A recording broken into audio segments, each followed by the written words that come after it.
nothing changes.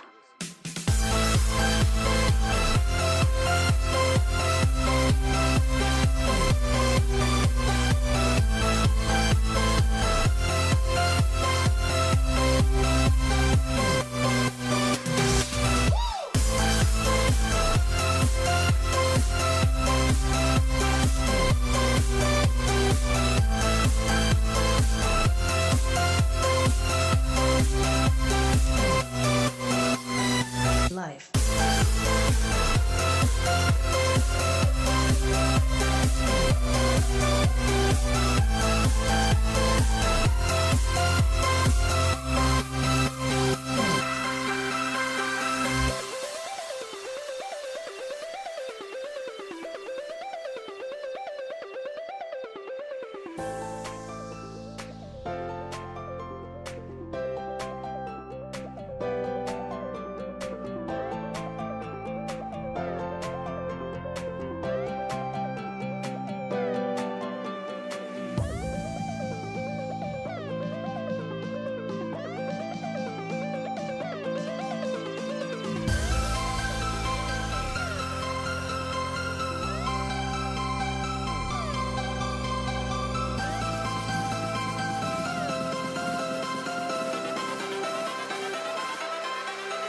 Life.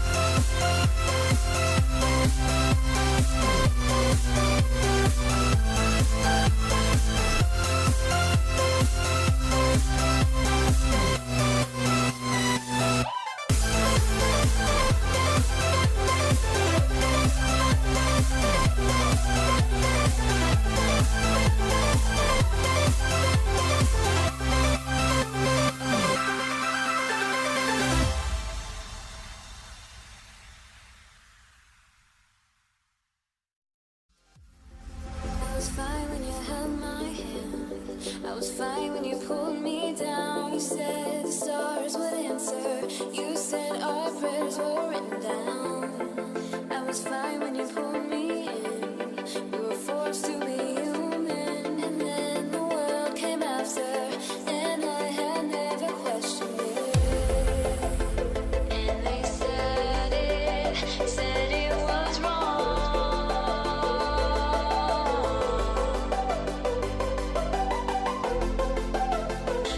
We started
Hello, ladies and gentlemen, and welcome to Ozone Gaming's Galaxy League here, bringing you week number 6 of the Galaxy League as we look to make the push towards the postseason. Thank you so much for joining us tonight. I am your host, as always, Yeso with the Play-by-Play cast.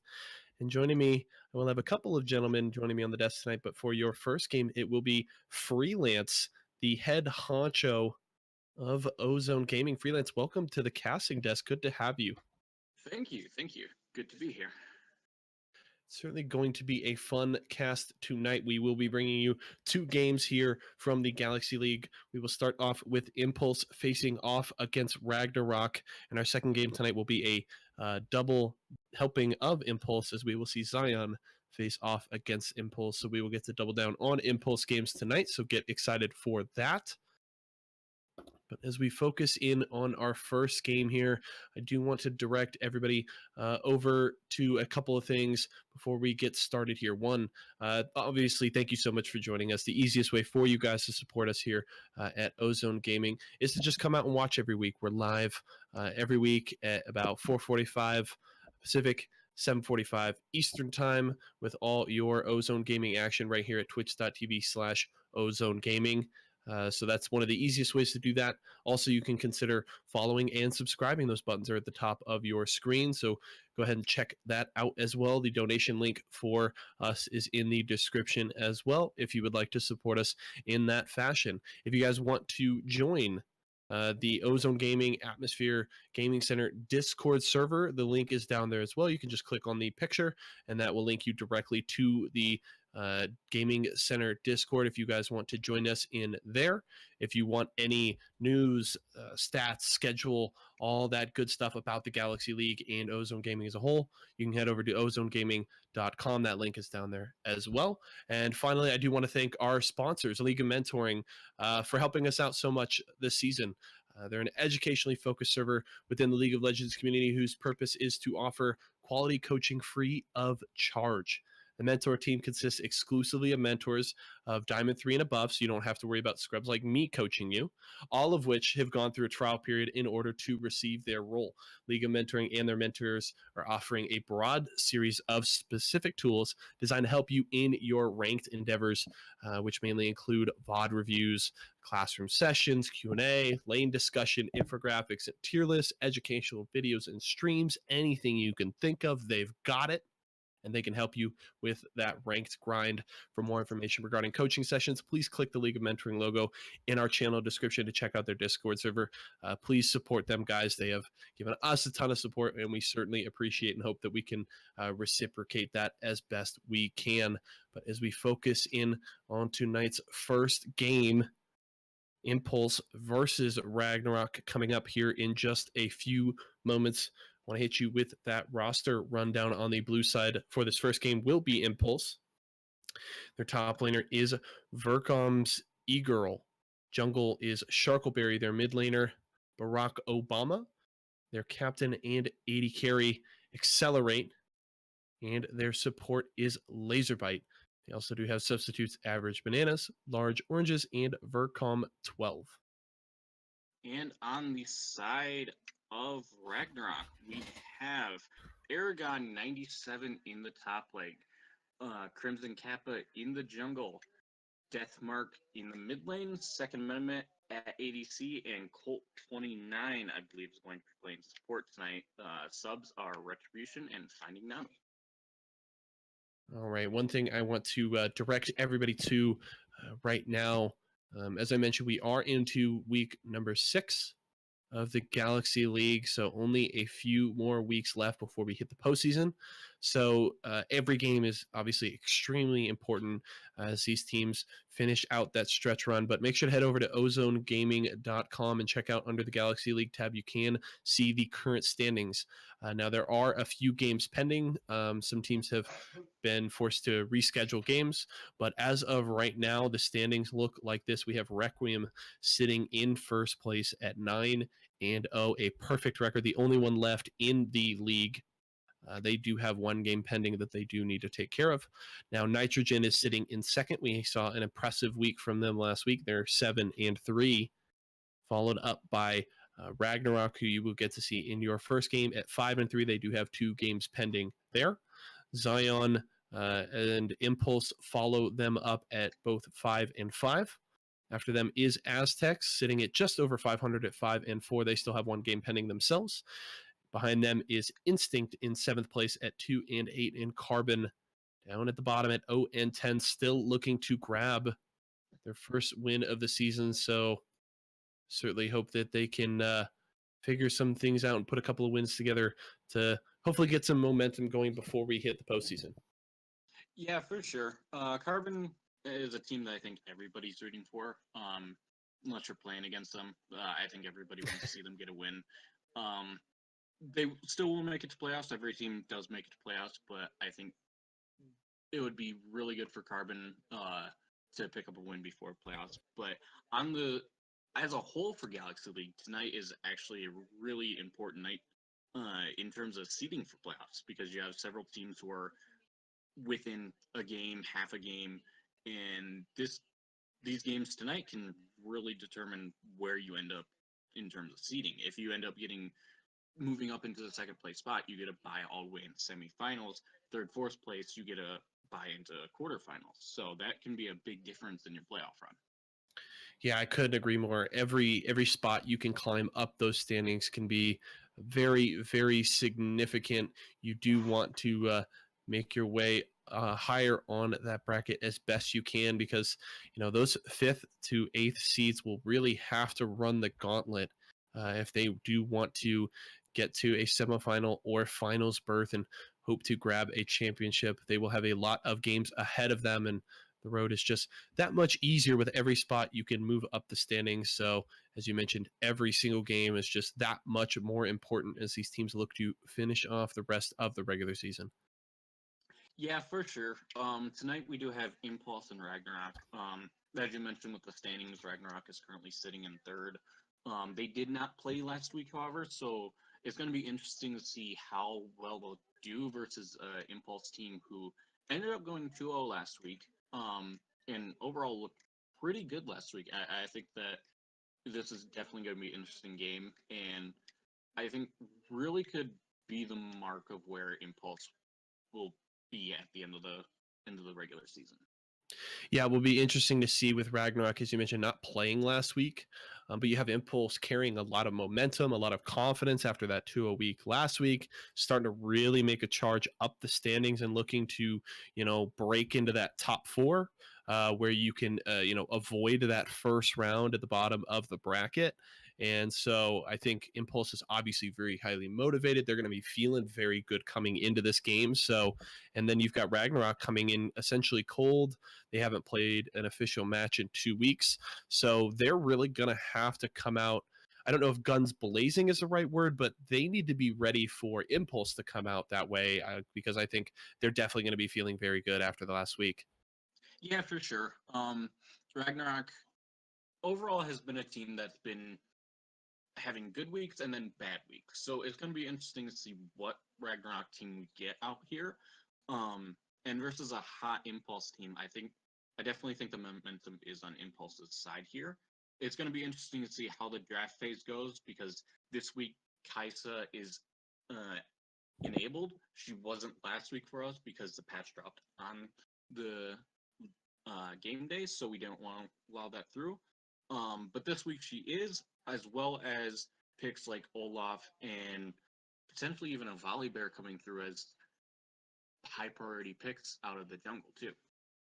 Yeah, I'll be very curious to see if any of these teams have put in the time to practice Kaisa since she dropped on patch 8.5. Obviously, you don't want to bring anything out that you haven't prepared. So I'm curious if they've dedicated any sort of adequate amount of time to really trying to figure out that champion. I know it can flex around to a few different roles.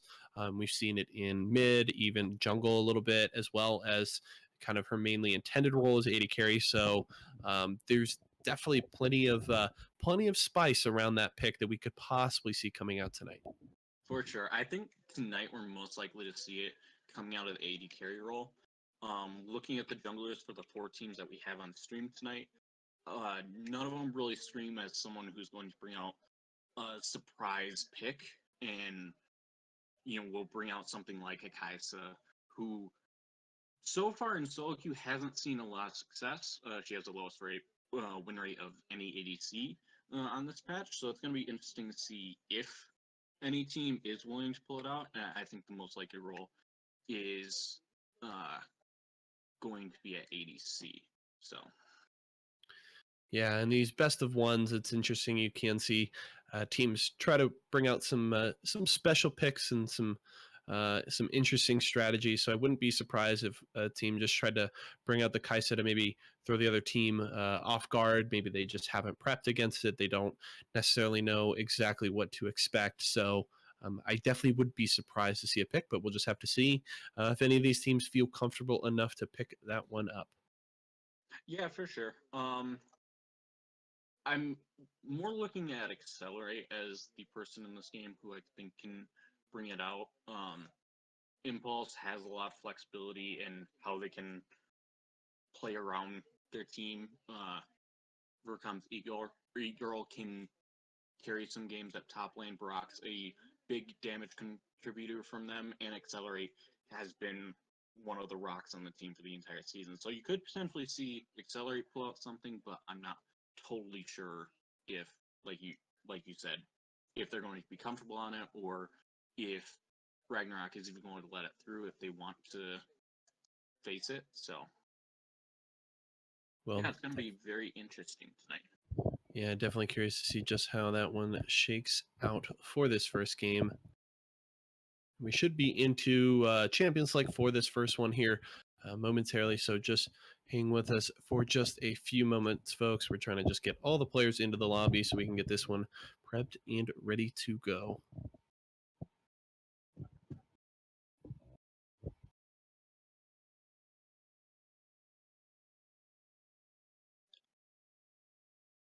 All right, so we do have Bang Bus Driver subbing in for Ragnarok here. It looks like Ragnarok's support could not make it tonight. He's normally a sub on Requiem, I believe, and it will be subbing here tonight for Ragnarok. So it's going to be interesting, too, with Ragnarok coming in already cold and then having a sub on top of that. That's really going to put a lot of pressure on them to figure out a style quickly and figure out how to potentially pull out a win. Yeah, you obviously have to adjust your draft to try and figure out what this sub is going to want to play. Does it fit in what you want to do? Then once you get in games, you don't necessarily when you've been playing with a single 5-man team consistently for weeks and weeks, you begin to understand the tendencies, the kind of tells of, okay, like you kind of get to that point where you don't necessarily have to say things all the time, and you just get used to just how it feels to play with someone, and you can kind of understand just what they're going to do. And you lose that when you have that sub come in. Your communication definitely has to be on point and even better to ensure that you all stay on the same page. So gonna have to see just how Ragnarok can adjust to this substitute. Yeah, Ragnarok is the team, however, that can deal with last minute substitution. They have won games previously with last minute subs, and overall their support position has been pretty volatile throughout the season. Meanwhile, every other position has been pretty steady. So they have the core there, so they can definitely absorb a blow like that, but it's going to be interesting to see how Bang Bus will fit in with the team, because as you mentioned, different playstyle will really be the factor of like how bot lane goes, because Second Amendment is one of the big carries on Ragnarok, and if you potentially see him get behind, I think Ragnarok might be in a bit of a bind here, because they won't have the consistent damage that they're used to coming out of Second Amendment, and just seeing how well he'll be able to thrive in this. We do have a full lobby now, we just gotta wait for the players to get in order. So we will be in draft here soon.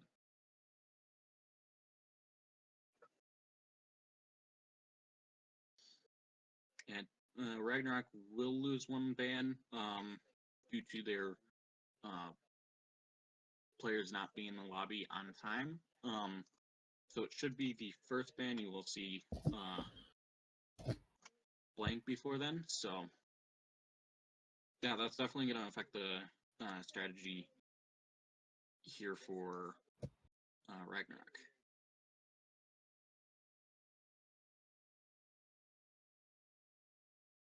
All right, we do have readies from both teams. So it should be into draft here in just a moment for this first game between Impulse and Ragnarok. Thank you so much for joining us tonight, folks. And hope to bring you a couple of exciting games here tonight as we do get into draft for this first game. Going to be interesting to see just what the ban phase shapes up to be. In the games that I've been casting on this patch, I've been seeing a heavy prioritization of AD carry bans.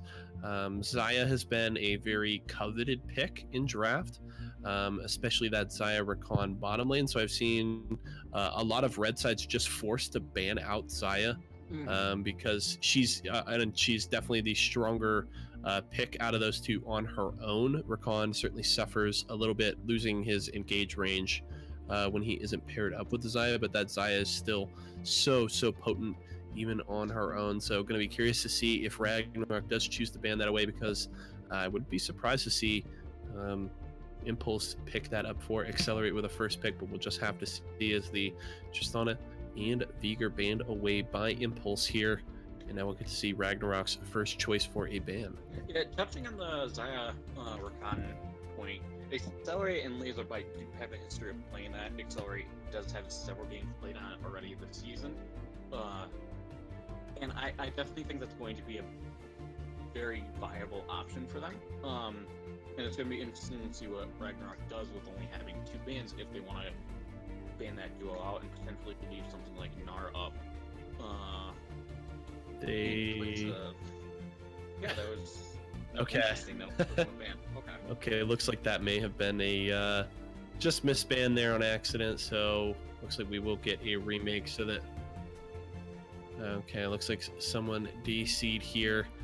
I believe it is the Ragnarok top laner, who is in fact obviously the one doing the ban, so that would explain why they weren't able to get that second ban there. So just going to remake here. We will have the same bans up to that point, so we'll still see the Veigar and Tristana, the misban, and then we'll get to see just what Ragnarok wants to ban out here. So we should be right back into Champion Select. And there you have it, right back in, folks. Getting that stuff solved real quick. You don't have to wait around long. Yeah, to fill a little bit of time that we need. I definitely think Ragnarok is in a tough position losing the one ban and having to choose between leaving open a Xayah or Rakan or a Gnar, which has been Rakan's E-Girl's top champion this season. He has performed extremely well on it. Also, Sejuani for Sharkleberry, he's performed well on that throughout his time with Ozone, and I think that is definitely an option that he always has and will always be happy to pick up. So it's going to be interesting to see how Ragnarok will play around their ban phase and see what they pick up in order to limit what Impulse can get out of their comfort picks. There we go. Yeah, it is going to be the Varus. So already 2 AD carry bans here. That pool just being pinched very early on in the draft. The Braum is dropped by Impulse, and now does Ragnarok go for a third AD carry ban? I think they would be remiss to not ban away the Xayah here, but we'll just have to see. They certainly can let it through if they don't expect a first pick, and then Rab. Yeah. Ban towards Barack Obama, taking away that mage. A lot of wave clear on that. They're going to first pick the Thresh. Interesting. Heavy prioritization on that support pick for Laserbite. And Ragnarok will respond with the Ezreal. We'll have to see what else they want to grab here. Yeah, the Thresh is interesting because it is a pretty good pick into the Rakan.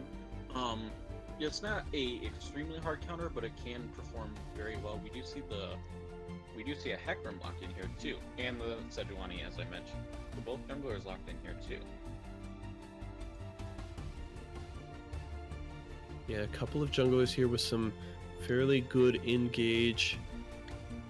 Hecarim with his ultimate, Sejuani as well, although I would still lean towards Sejuani with that Glacial Prison to have the advantage there, but Hecarim can still be very strong, and there is the Xayah pick in the second rotation there. Gonna go over to Impulse, so paired with that Thresh, gonna be a very strong bottom lane. Now we'll just have to see what Ragnarok wants to pair with that Ezreal to complete their bottom lane.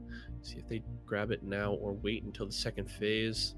Looks like they will wait as they do grab the Azir for Deathmark. So they now can pinch that mid pool a little more. They've already banned away the Xerath, could throw 2 more bans at Barack Obama if they so choose, as Impulse just has the solo lanes left to grab here. Yeah, the Azir is actually a really smart pick here. He did, Ragnarok did use the ban onto Xayah, or Xerath, sorry. And that is a bigger Azir counter. So being able to pick that up here is really good option for them, because that is one of Brock's top champions, as well as getting yourself a strong DPS mage out of the mid lane that pretty much does everything well, but doesn't necessarily excel at one specific thing. So we do see a Gnar and a Darius ban, and a Talia ban. Gnar and Talia for Ragnarok, and a Darius ban for Impulse here. Darius ban is interesting to me, and then Nasus ban as well.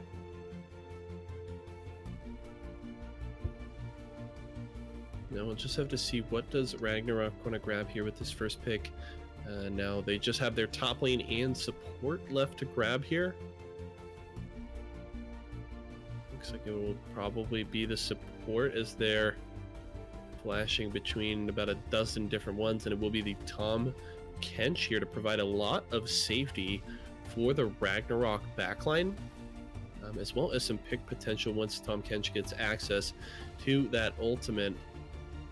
And the response from Impulse is the Shen that will go into the top lane. Pretty safe blind pick there, something they can feel pretty good about into just about any lane matchup.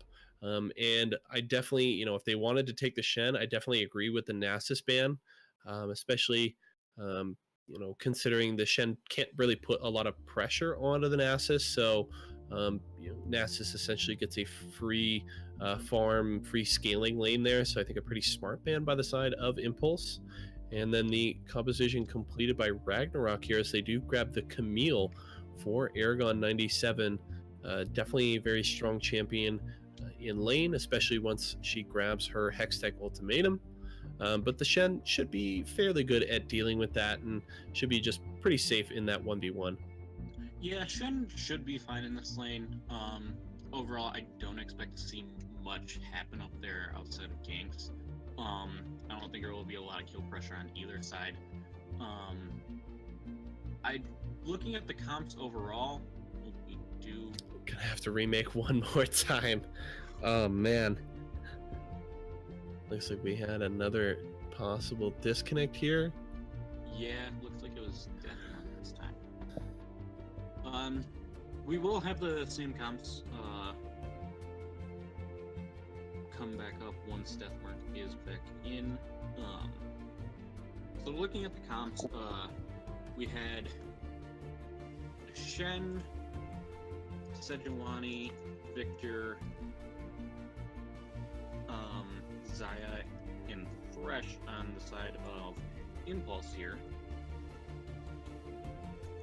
And overall, looking at Impulse's comp, I like theirs a lot more than what Ragnarok had. I feel it has more cohesion throughout their solo lanes going towards bot lane. They have a lot better team fight, in my opinion.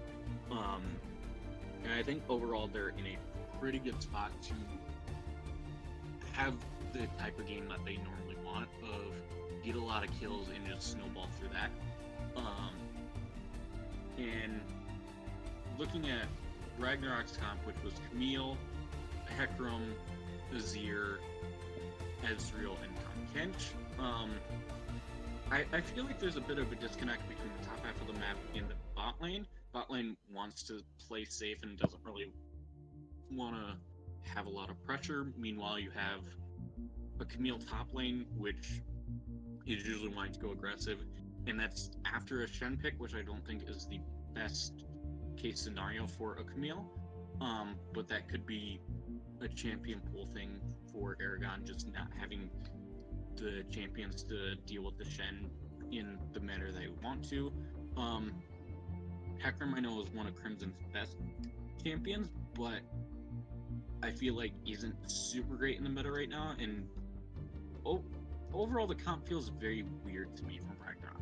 But it's going to be interesting to see how they can play it and see if they can pull out a win here.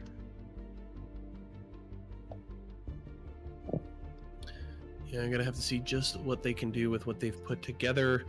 Just redoing draft here one more time.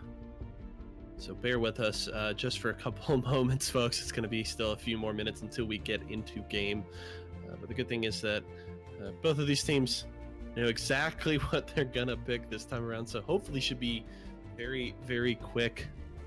Yeah, and it looks like each player will just pick their respective champion here. So Hecarim, I'm guessing it's probably a Sejuani. I'm betting Sejuani. $5 is a Sej. Oh yeah. Damn, Freelance, you owe me $5, man. I'm so good at this. I'd pay you five. Guys, donate $5 so that Freelance can pay me. Yeah, I'll immediately go from me to Yiso here.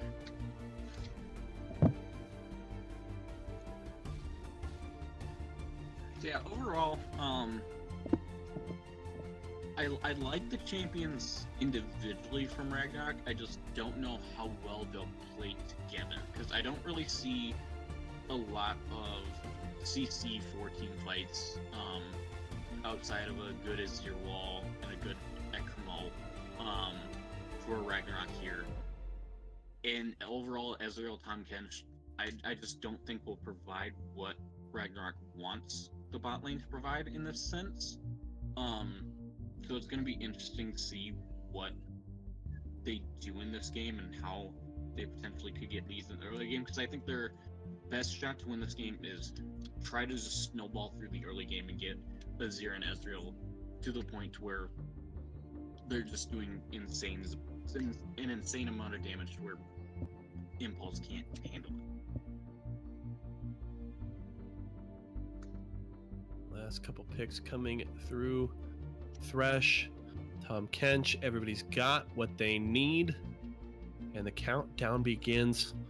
Just under 4 minutes till we get into this first game of the day between Impulse and Ragnarok, as both of these teams look to separate themselves from the pack here, both stuck at that essentially third place spot. Ragnarok got to make up a couple of games to get up to that 10-game mark, but it all starts here with this game against Impulse, and they can start to separate themselves from the pack if they grab a W, or Impulse could possibly continue this strong run they've had, as they did go 2-0 last week, looking to repeat that performance this time around. Yeah, both teams, actually 4 different teams in the league sitting at 5 wins currently, with varying number of losses. So it could end up being Ragnarok could finish tonight in 7th place after being in 3rd place heading into the week. And Impulse could potentially end up tied for 2nd. So it's going to be very interesting to see what happens tonight, and if everything goes haywire, we could potentially see an insane final week of Galaxy League. Yeah, that is worth mentioning. After tonight, folks, we will just have one more day of regular season action next Wednesday before we head to the postseason.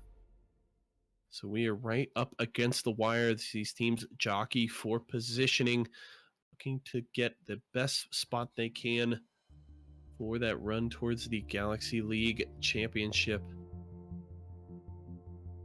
A lot of games left to play, though. Make sure, if you're curious about the setup of the standings, the schedule left in the regular season, any team information, rosters, all that kind of good stuff, make sure to head over to ozonegaming.com for all of that good stuff. Make sure you tune in again next week. We will be featuring a couple of games, one between Requiem and Zion, as well as Nitrogen and that's not Requiem. These logos confuse me sometimes. I gotta double check. I got Instinct. Okay, Instinct and Instinct and Zion, and then Nitrogen and Instinct next week to finish off the regular season. And we will have, if I remember correctly, we do have All Stars the week after that. And then the playoffs will begin 1 week after that. So 3 weeks from today, we will start the postseason, folks. We're almost there. Yeah, every team does make it to playoffs. The lower four seed play in the first round, which we'll see the week after All Stars. So it's going to be interesting to see how the teams can jockey for position, and if the lower two teams in Steam and Carbon right now can pick up some wins and potentially move themselves higher in the standings and potentially provide some upsets going into playoffs. I think with the playoff format, a lot of the higher seeded teams are at pretty good risk to have some upsets happen with having such a delay between the regular season ending and your next team game.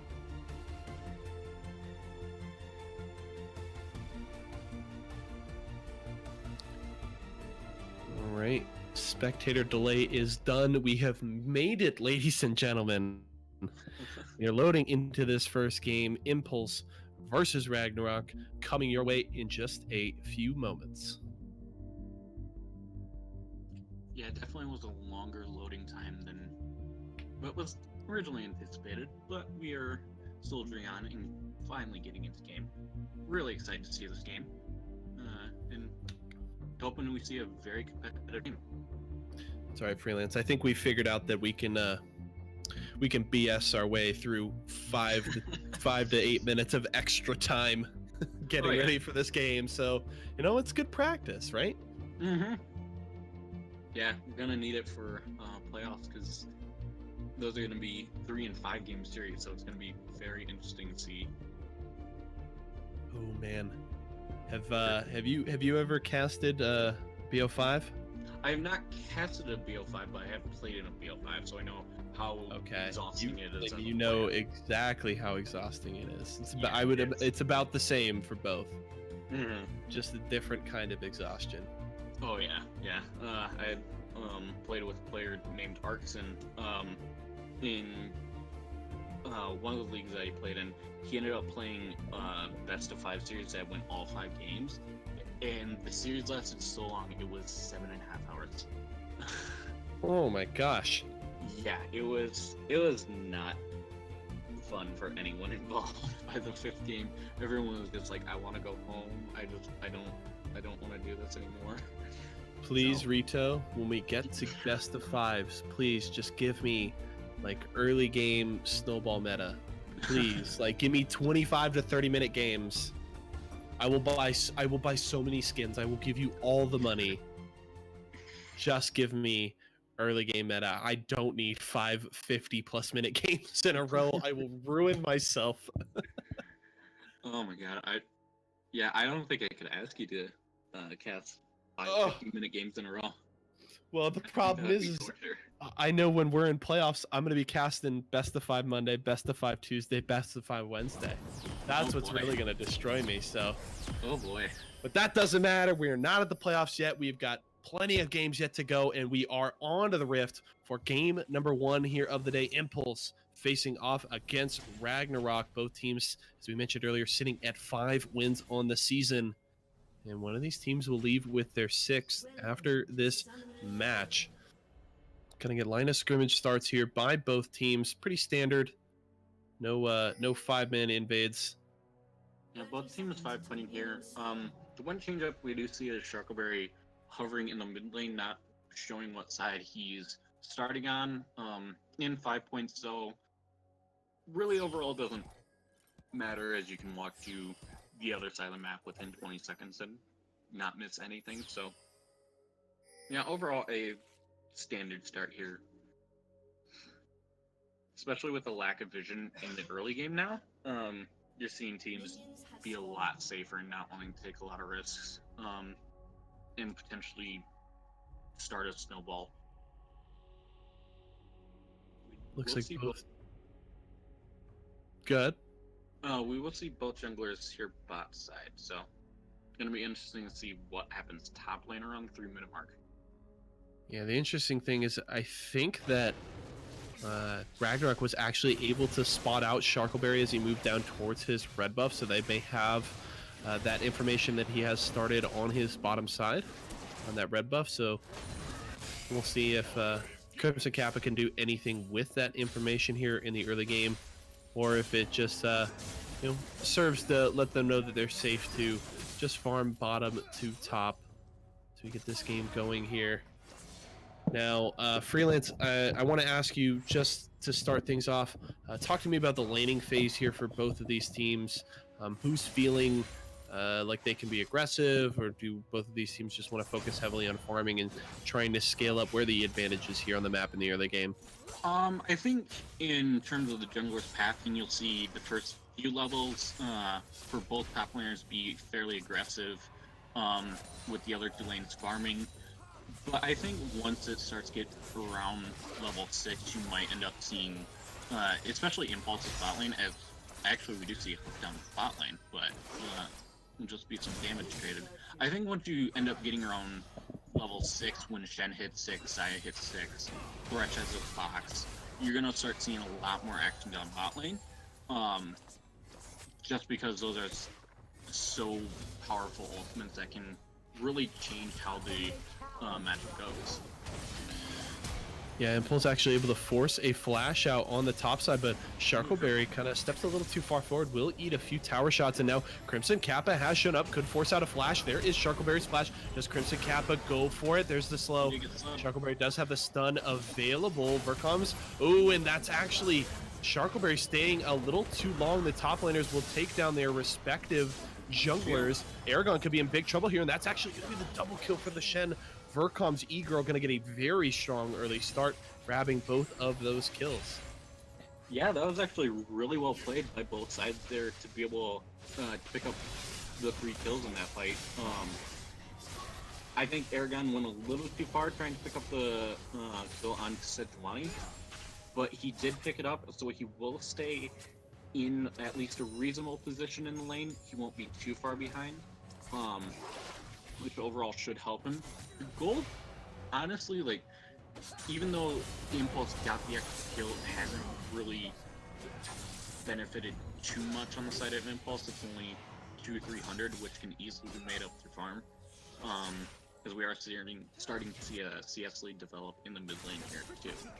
Yeah, and interesting to note too, Vercom's E-Girl didn't back, so has not made use of that gold advantage as of yet. So actually, Aragon 97 will have the advantage in the lane here. Bang Bush Driver going very low here, saving that shield till the last possible moment, but still could be in big trouble here. He's very low. Accelerate could grab this kill. Draws in the feathers, and Bang Bush Driver is going to go down, kind of oversteps there, not respecting the return damage. Vercom's E-Girl does get the teleport down to the bottom side. Crimson Kappa going to go down to Sharkleberry, and that's another positive play for Impulse. Another 2 kills in the bottom lane, and they can turn for an early Infernal Drake here as the entire team is now on the bottom side. Yeah, both pieces were used there by both solo laners, so that should be free dragon there. Really good play coming out there from Impulse, and just having the map awareness to absorb the pressure that Ragnarok put out, and then be able to pick up the kill on Bang Bus, and then be able to turn it onto Crimson there. They do give up a little bit of farm top side, but overall shouldn't really affect them in this game too much. Getting the kills is definitely what Impulse wanted, and having an early Infernal at 5 minutes is going to do wonders for them. Yeah, and they get one of those kills onto their 80 carry, so they can start that Zaya. Scaling up just a little bit, is able to back and grab a Caulfield's Warhammer as well as a Pink Ward. So we'll be a little safer and a little stronger in this laning phase. Second Amendment has been able to grab the tier, so we'll start to stack that one up, but still the combat effectiveness squarely in Accelerate and Impulse's wheelhouse right now.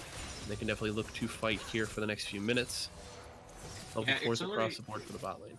Accelerate picking up that kill definitely is not what Ragnarok wanted, knowing that we actually do have a fight. Barack Obama could go down. Deathmark does get the Emperor's Divide to knock him further back the lane, and with Crimson Kappa showing up, that will be a kill for the side of Ragnarok, as Barack Obama just not respecting crowd control coming out from the Azir and is going to go down.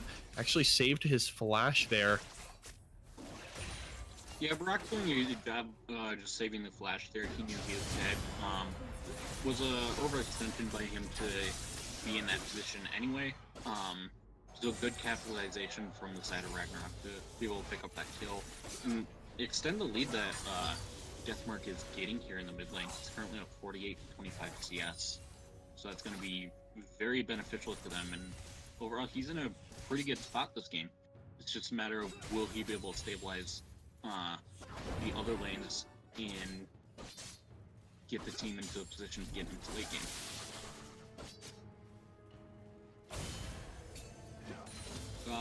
Also, going back to the bot lane point that I was making before the play,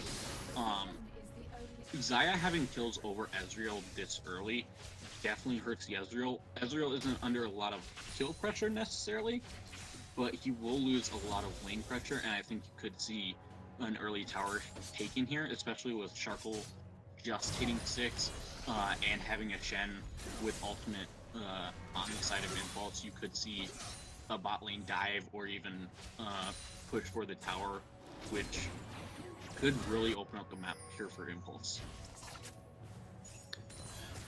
The one thing that Second Amendment does have going for him on this Ezreal is he does have the Kleptomancy, which certainly makes his economy a lot better. He will get that extra income from those sacks of golden, as well as his poke, so that will certainly help him out, but still that kill and assist over to Accelerate does allow him to open up about a 500 gold lead, 450 to 500, so is squarely in the lead at this point in time. But Second Amendment certainly does have ways to close that gap. Oh yeah, for sure. You can never count an Ezreal out in any of these games.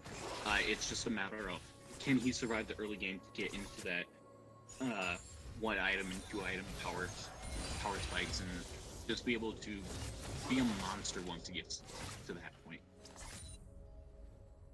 We do see Deathmark roaming down here bot.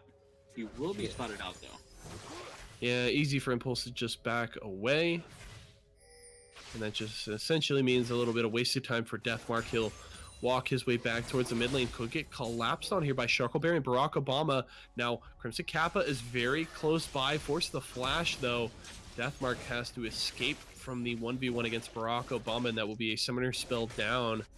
So good play there by the Impulse mid laner. Yeah, Kappa could want to fight here. He could be caught out. Gonna have to be careful. There's the Glacial Prison. Where's the ultimate from the Victor? That is it. Forces out the ult from Crimson Kappa as well.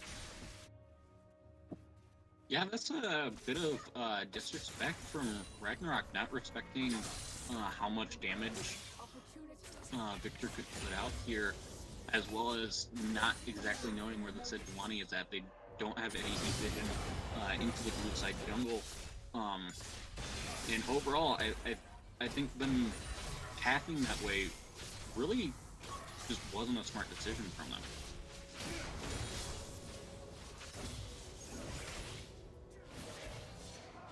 Yeah, and certainly just a misplay there from Crimson Kappa. You didn't have vision of the Victor. You knew he was in that general vicinity, so you kind of just need to expect that he is nearby Sharkleberry there, and that he is in a position to join that skirmish at any time. So definitely going to have to respect that Victor sitting in Fog of War.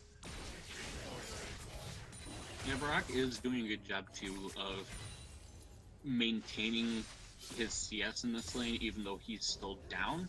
He's not in a position where he's getting dominated in the lane. He's still in a decent spot, and with the advantages that side lane has, Impulse is in a pretty good position to potentially get a snowball going here.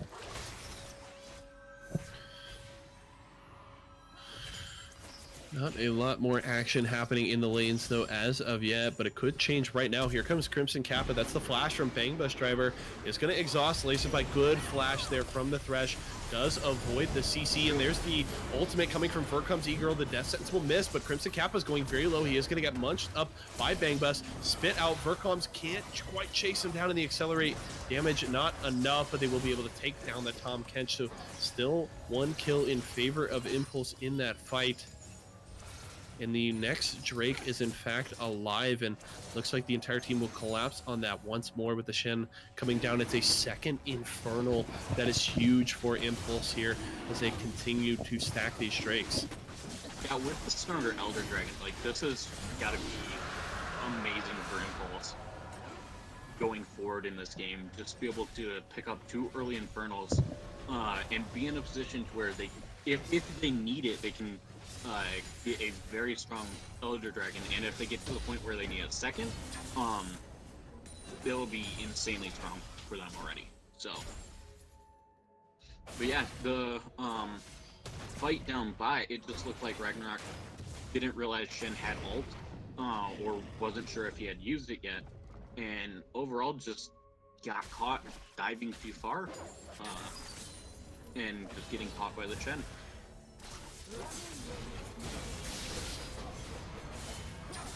Now, interestingly enough, Aragon has not been able to really deal with the Shen here in the top lane. He is 2-0-1, does have his Tiamat as well as the Bombi Cinder, and he has been able to pretty well bully out the Camille as Sharkleberry is going to go for Deathmark. Barack Obama arrives with the ultimate. It's going to be the dead Azir, the first kill over to Barack Obama there on that Victor. And that's a good play there.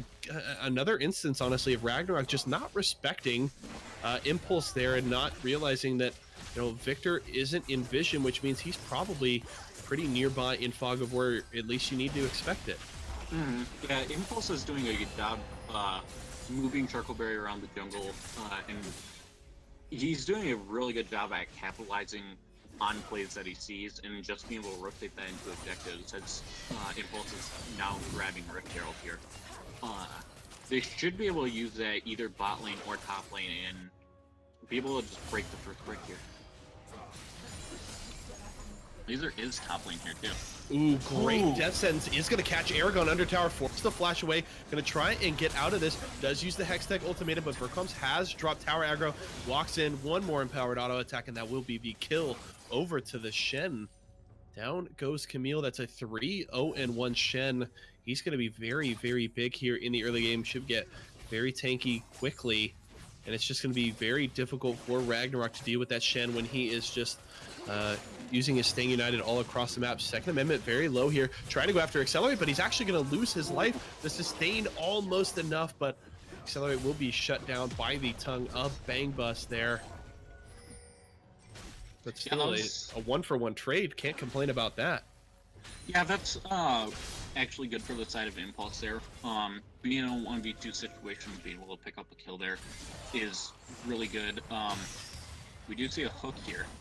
Yeah, Bang Bus could be in big trouble. There's the Glacial Prison. Isn't going to be able to use the shield, and Laser Bite will actually grab that kill onto the Tahm Kench. And now a 9-3 lead in kills for the side of Impulse. Have also been able to build about a 2,500 gold lead as well. And now with the Rift Herald, it is in the possession of Sharkleberry. Is going to use that Eye of the Herald on the bottom side, and they could look to grab the first tower here as well. Yeah, Impulse is in a really good spot here to extend that gold lead and make it to where Ragnarok won't be able to come back in this game. They will pick the first tower here.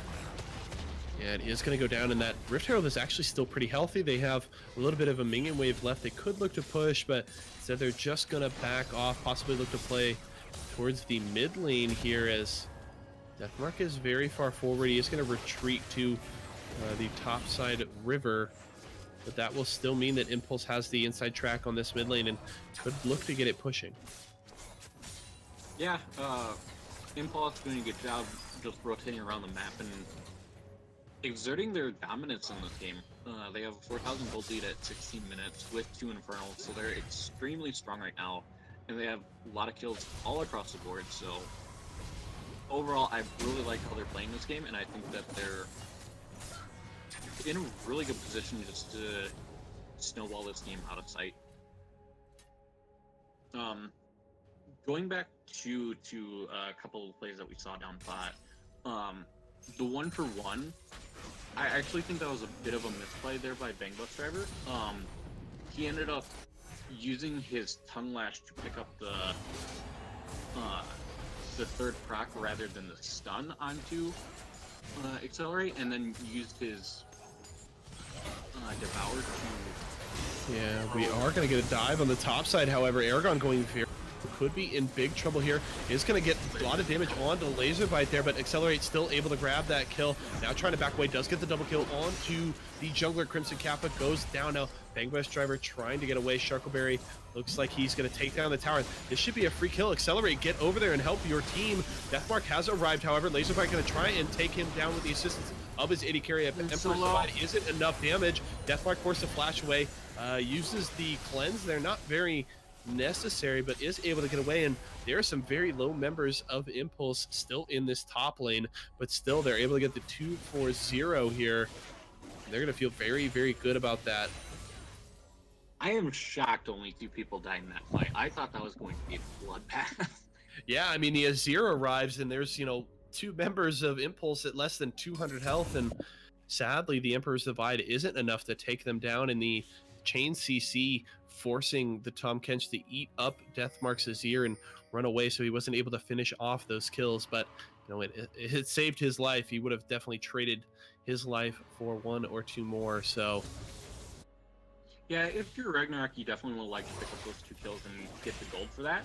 But one solace they do have here is they did burn Impulse did burn a lot of summoners to try to make that play. Not a single member of Impulse has flash currently. Goodbye, Crimson Kappa. Yeah. Crimson going down here again. Impulse just rotating around the map really well, and overall just making it hard for Crimson to do anything in this game. Yeah, continuing to just catch out Ragnarok members and making it difficult for them to be proactive on the map every time they try to set up some vision or, possibly push in for an invader or anything. They're getting punished for it. Death Sentence will just miss from Laser Bite there, but they are going to look to push the mid lane. Aragon is here to try and clear some waves. Deathmark doing a pretty good job of it himself, though. Looks like Impulse will just back off. Sharkleberry going to return to his jungle. They do have the dual lane as well as Barack Obama's Victor here in the mid lane. Could be the collapse. Vercom's E-Girl is here as well. Crimson Kappa on his way. We could see a 5v5 here in just a moment. Yeah, actually, kind of an interesting point to see both teams all in mid lane, as we do have side waves not really in a position to threaten either tower. I think both teams would prefer to set those before they end up going into the mid lane. We do see second amendment get caught here. Yeah, Sharkleberry going for the engage. Does land the Glacial Prison, but it's not enough. But they still turn and take down Deathmark. That kill going over to Accelerate in with the mid laner down. They can look to take down this mid lane tower. Sharkleberry tanking it, but it's not enough. With that Demolish proc, it will shred through that tower. And now the map is wide open for Impulse here. Baron has just spawned. And with those 3 towers taken down, they certainly have control of the map. Yeah, Impulse is just doing a really good job at being methodical here and taking down every single structure that they possibly can, and just trying to extend that gold lead. They're already up to 7,000 gold at 20 minutes here, and as you mentioned, the Baron is up, and I think that they're in a really good position to take it right now, especially with the 7-1 Xayah. Yeah, and they also have the Shen with his teleport and ultimate up right now. So you can easily just throw him down in the bottom lane, get him pushing that wave out, and force Ragnarok to respond. Either give up towers to the Shen as he pushes, or you send people down to respond, and then you get the Baron taken. So if Impulse can set up this split push right, this Baron take should be fairly easy. Yeah, I definitely agree with that. I think that Impulse is in a really good position to take this Baron and be able to use this effectively. They have the comp to do it. They've shown the team fighting prowess this game. And as you mentioned, if they set it up right, it should be fairly easy. And it looks like they're doing just that. Yeah, they have set up some vision. They've moved Burkham's Eagle down to the bottom lane as Deathmark had to roam up to join his team. No teleport on the Azir, so he can't stay very far away if they do expect a team fight. Now, Ragnarok going to try and clear out a bit of this vision, but Impulse is still going to feel very confident even if they have to face check right now because they are very strong at this point in the game. And Burkham's starting to build up that wave on the bottom side, get it pushing. Looks like Deathmark is going to have to respond, and this would be a good time for them to force a fight with the Azir. And now the Camille showing on the bottom side. They have the numbers advantage, so I would say Impulse wants to force a fight right now. They will have the numbers advantage. Do spot out Crimson Kappa. There's a Glacial Prison. It will not land. Second Amendment just able to blink away. I'm actually not sure how much I like that play there. I think that when you saw Camille go down bot with the Azir there, the Azir is the strongest member on the side of Ragnarok here. I think that you can immediately start off the turn and get that pretty easily, as we do see 3 members of Ragnarok here bot side. Yeah, they're going to try and collapse on the Shen. He is going to be able to flash over the wall. Second Amendment is still here trying to deal out the damage. He's going to taunt away. They're spending a lot of time here, and it looks like Impulse has started the Baron now. Sharkleberry on his way.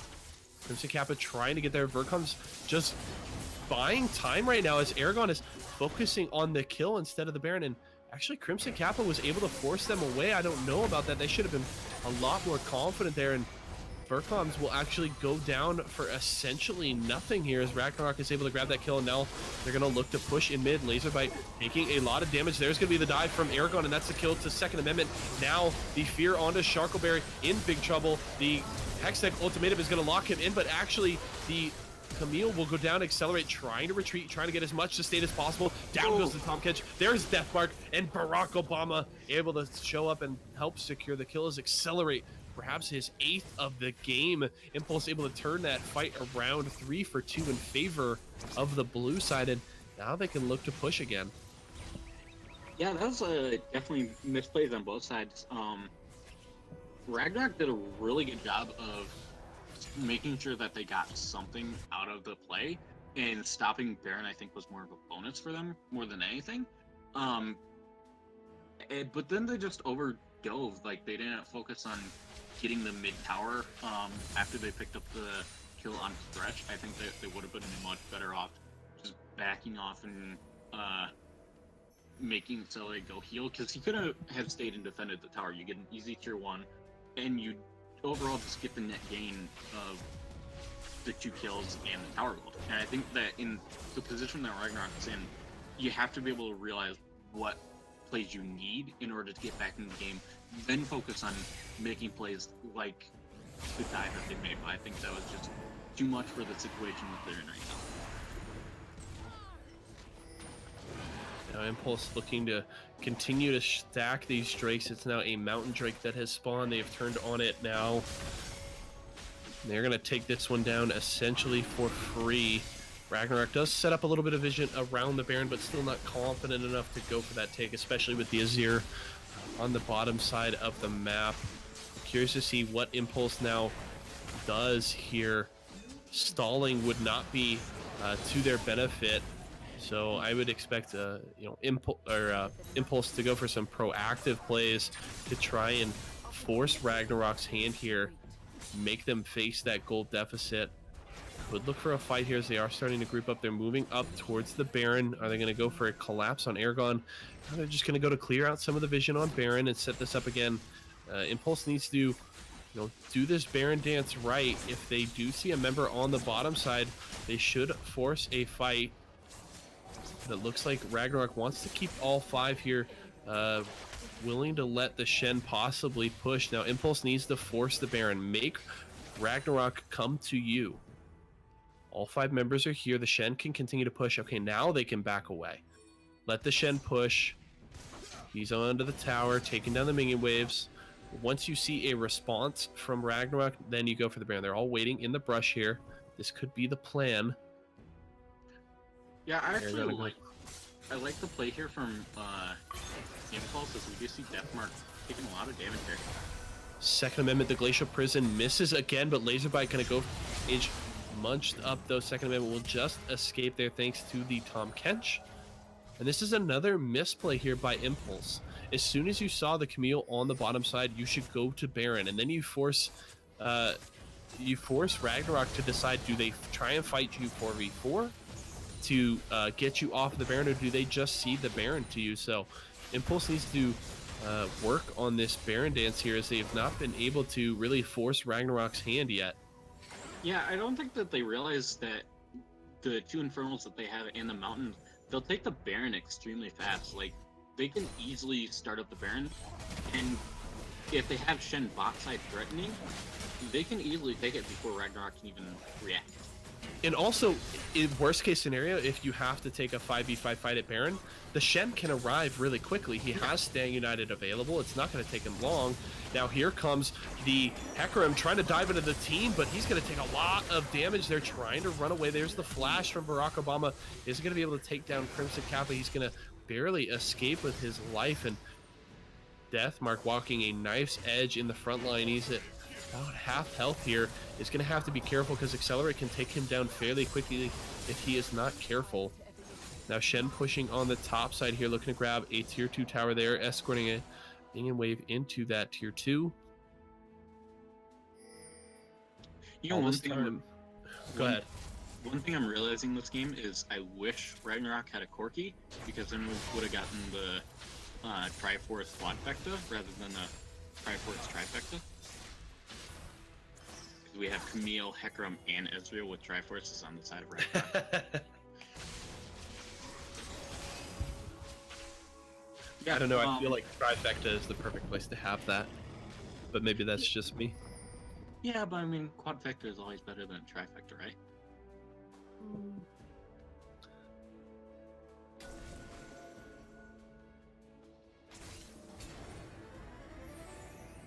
Now Impulse is going to start up the Baron here. There is a Pink Ward in the pit.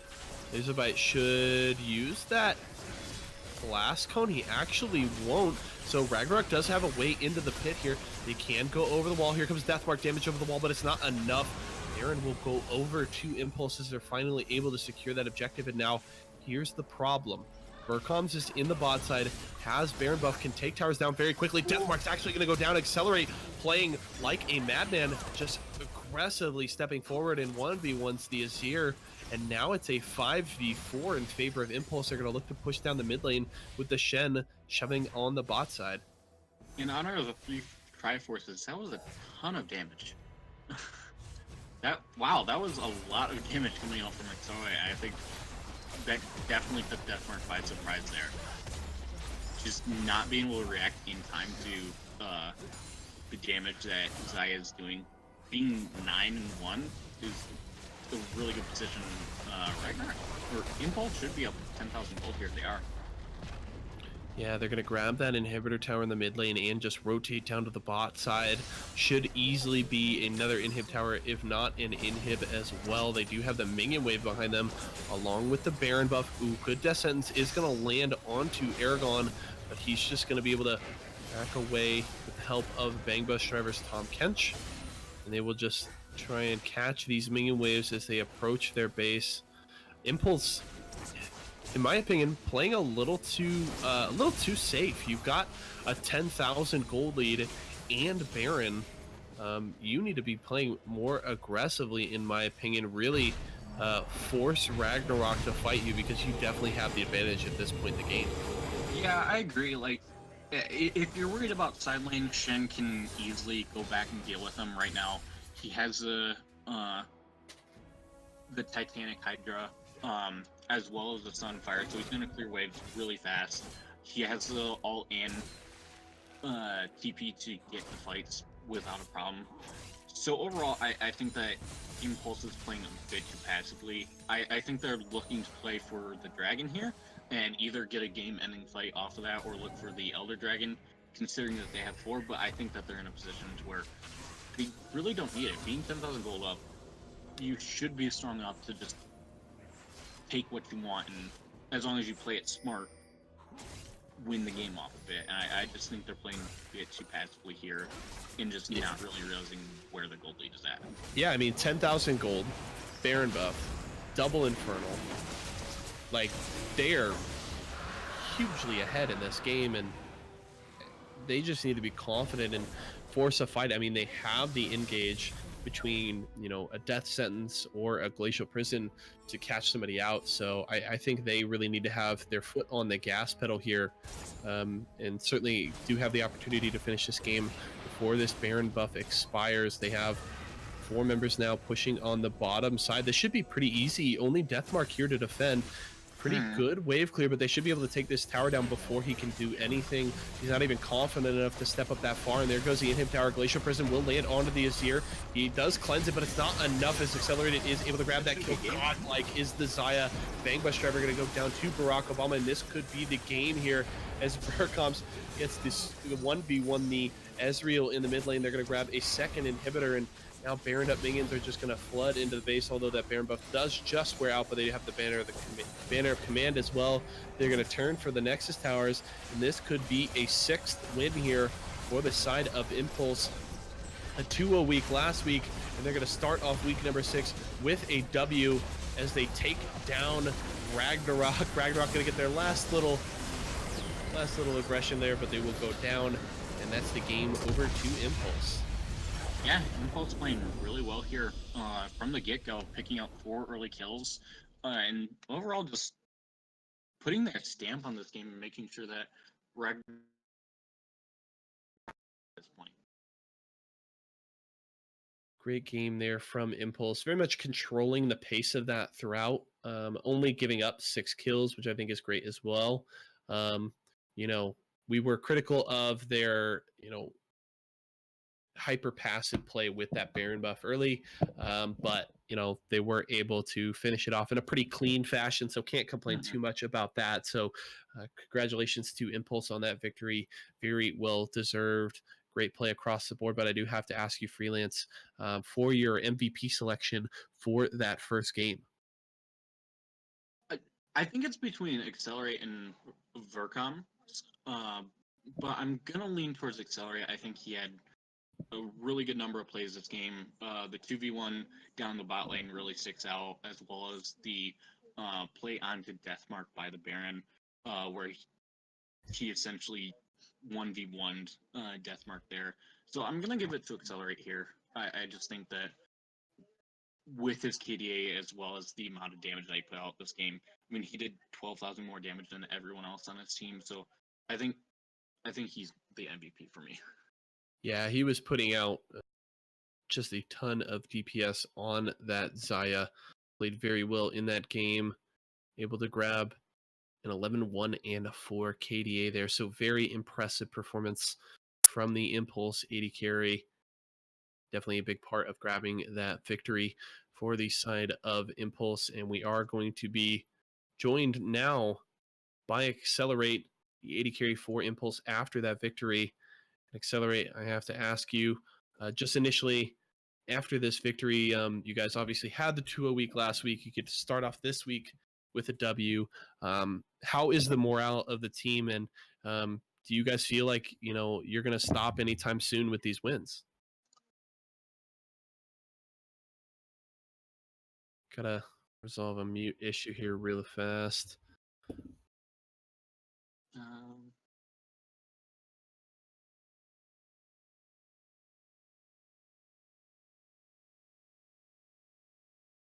All right. Accelerate, did you hear my question? Can you repeat it? Yeah. So, obviously you guys get that win there. You guys did have a 2-0 week last week. Now have strung it together 3 in a row. And I'm just curious how the morale of the team is right now. How good are you guys feeling? And, do you think this kind of pace of play that you guys have is going to stop anytime soon? No, I think we're doing pretty well. We benched our import, made communication super easy, and now I have 4. So, not too difficult. Definitely an impressive game from you guys there. I do want to ask you one thing we were discussing a little bit on the desk during that game.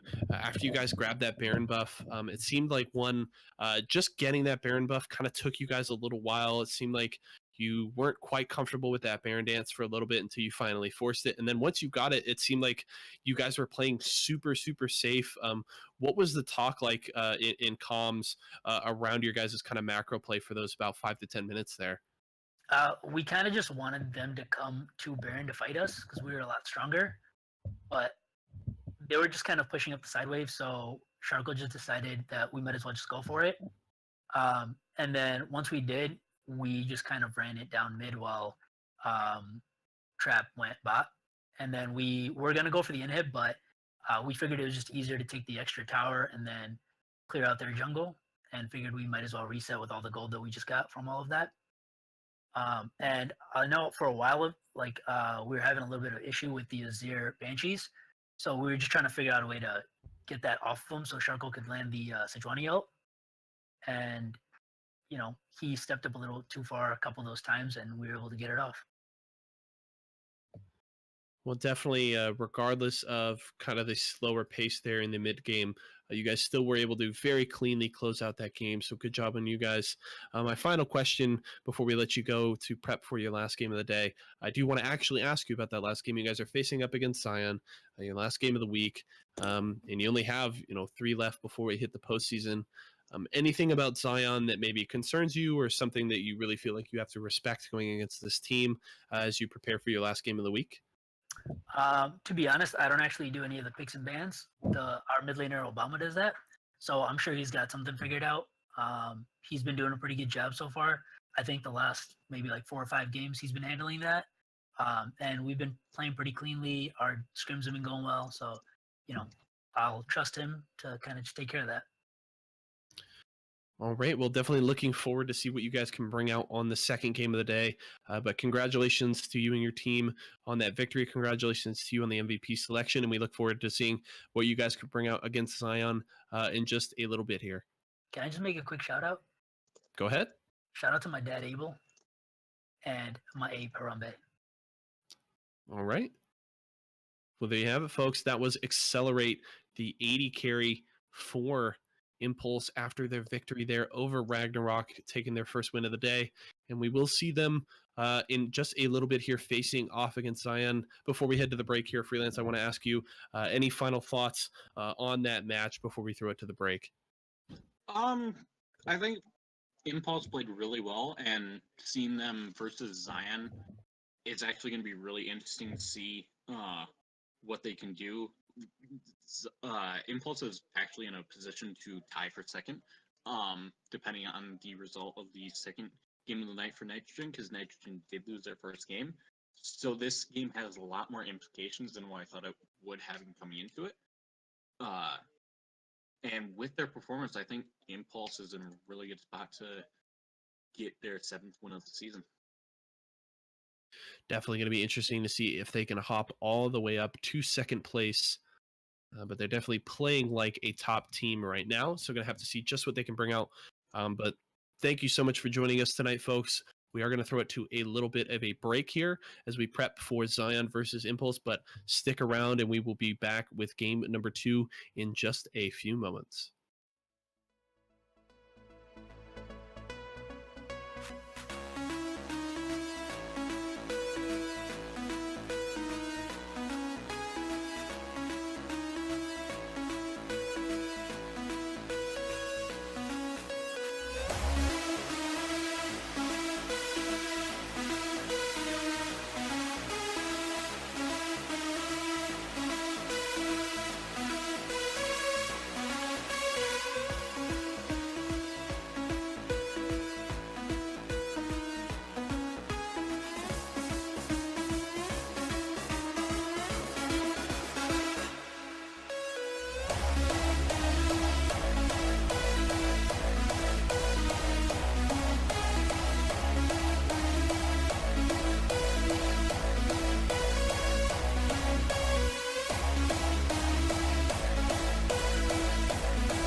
Just kidding. This is Ozone Gaming's Galaxy League, folks.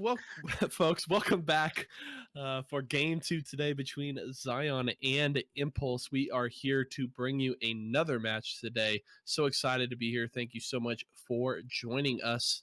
Again, I am your host and play-by-play caster, Yeso, and joining me on the desk today, that graphic is lying. It's my boy Freelance, man, the head honcho of Ozone Gaming, and just got to watch a very interesting game between Impulse and Ragnarok, and Impulse was able to grab their 6th victory of the season. And as you mentioned, right before we went to the break, Nitrogen actually lost their first game of the day here. So depending on the result of Nitrogen's second game, we could possibly see Impulse here jumping all the way up into second place.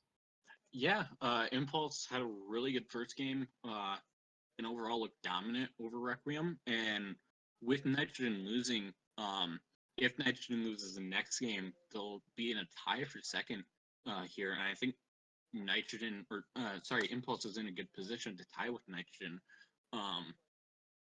because Zion also lost their first game of the night. So it's going to be interesting to see if Impulse can have the same level of play that they had in the first game, or if Zion can challenge them a bit more than what Ragnarok did.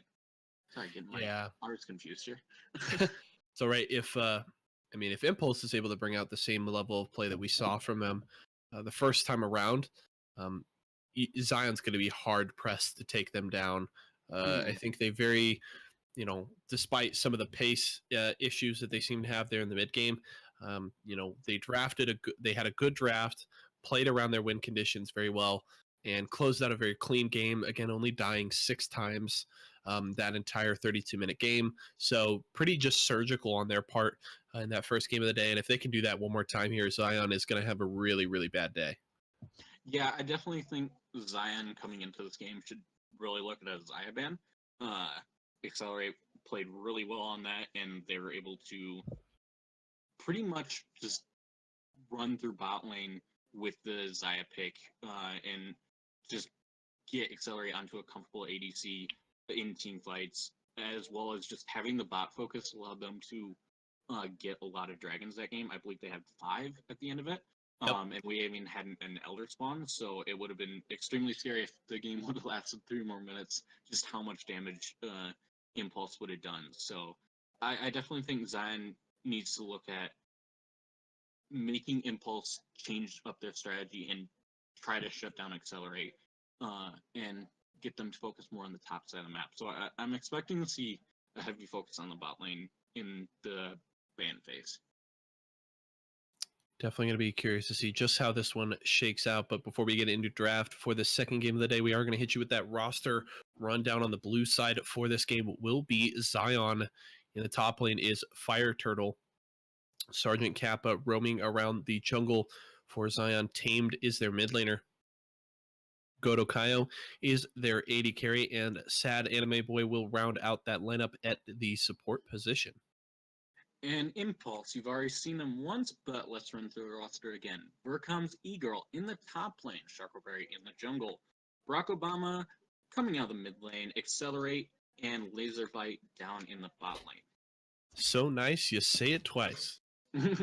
Or stream it twice, either or. Yeah, stream it twice. Yeah, definitely going to be interesting to see if Impulse can bring out another impressive performance and continue to work their way up the standings. As we mentioned earlier, only one more week left in the regular season. So only a few more games left for these teams to make their mark on the standings before we head to the bracket stage. And we are, in fact, into draft here for this second game of the day. And as you mentioned... Yeah, right. We don't need 3 remakes or, all that extra airtime to fill. We just want to get right to the game and right to the meat of the cast here. Oh, yeah. And you mentioned that Zaya ban could possibly come out by Zion.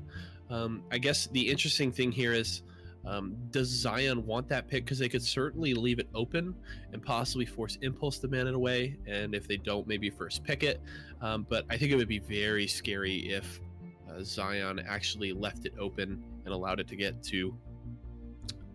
get over to Impulse here, and they actually will ban it away themselves. So that means that they didn't want to pick it. They feel they have to ban it away, which is certainly an advantage. Typically blue side can focus a lot on bans, just things that they don't want to play, and they can really force the other team to ban away just those strong meta picks, things that are just really all the OPs, and blue side can focus on those target bans. But when you're forced to ban away something like the Xayah just because Accelerate is so strong on it and it's so potent in the meta, it kind of feels bad for the blue side. But they will grab that Caitlyn there early, and Impulse continuing to prioritize this Thresh for Laserbite. He was very good on it in the last game. They're going to grab that, as well as Sharkleberry going to repeat on the Sejuani. Yeah, definitely see Comfort Champions coming out for Impulse. We already saw them in the first game, and they played it a lot this season. So it's interesting to see that they're going for a similar style comp. I am curious with Zion's comp. First picking the Caitlyn, I think that there's stronger AD carries that they could have picked, but perhaps they're going for a certain strategy on the bot lane. And for first picking the Caitlyn allows them to do that. Overall, I think a Varus would have been a much stronger pick here, or even a Tristana.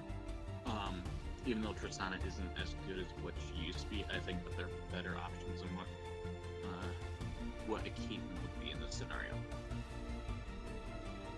Now, as we finish the first pick phase, Caitlyn, Zac, and Malzahar grabbed by Zion, Thresh, Sejuani, and Taliyah picked up by Impulse, and we will move into the second ban phase here. Morgana and Alawi banned away by Impulse. Yeah, the Morgana is an interesting ban. I think Impulse kind of saw the potential Kate Morg bot lane and just overall didn't want to have to deal with it. So we do see a Varus and Tristana ban, which is what I was talking about earlier. So it does force Accelerate down the tier list a little bit. It's going to be interesting to see what he picks to round out the comp here, as well as what they bring out top lane, because they haven't shown it yet. But Vercom's Eagle will get the top lane pick out. We do see a Jinx. Interesting. It actually is a big counter to Caitlyn. Yeah, I think a solid pick there. Good range with her rockets, can definitely play fairly well into the Caitlyn.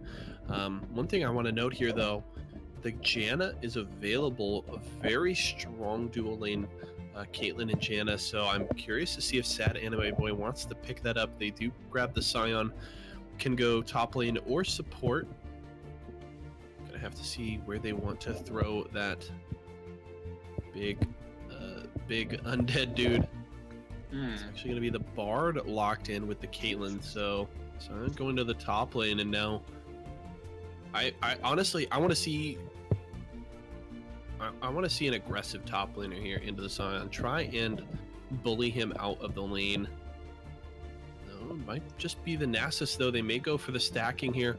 Not a lot of kill pressure from the Scion, especially when you have something like a Nasus that has pretty good inbuilt sustain with his passive.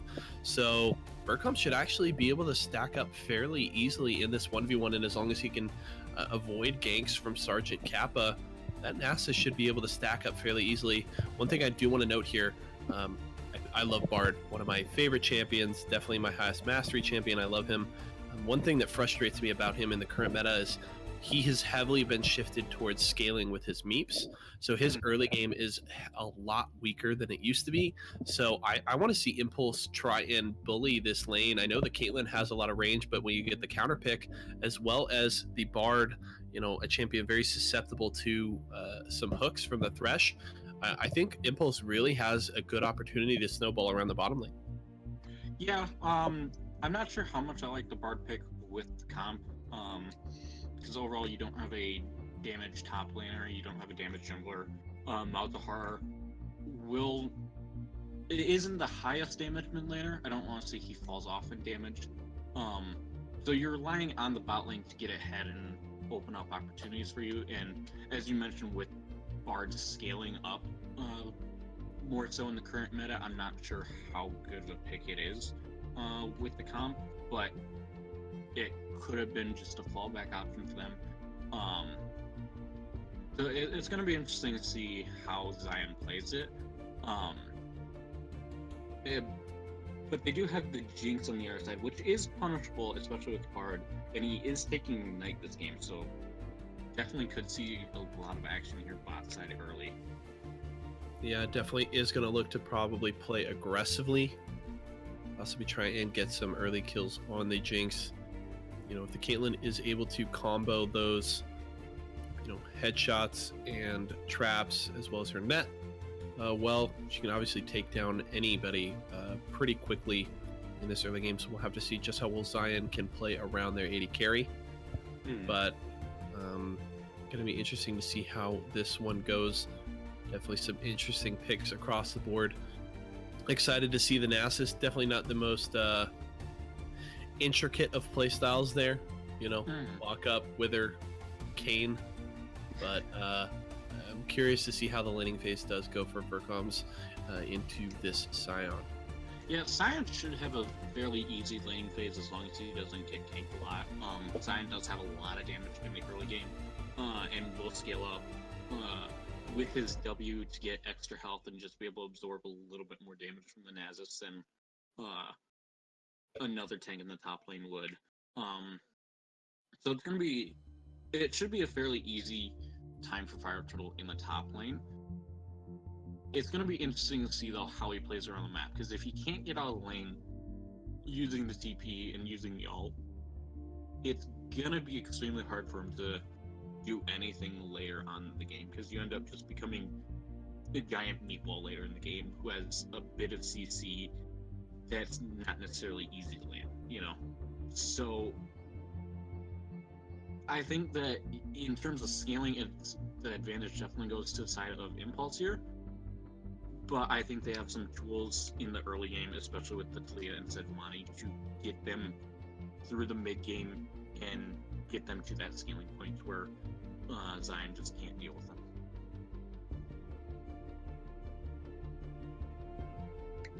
Certainly going to be interesting to see just how this game, you know, plays out here. But there goes our spectator delay, folks. We are going to load in for our second and final game of the day as we look to close out week number 6 of the Galaxy League. Yeah, we're really excited to see this game. As we mentioned at the top of the broadcast, all these games have serious implications for standings going into playoff. Exactly what week you'll be playing in playoffs. So yeah, going to be really interesting to see if Impulse, who's currently on a pretty good win streak here, or if Impulse can continue it and potentially get into second place here.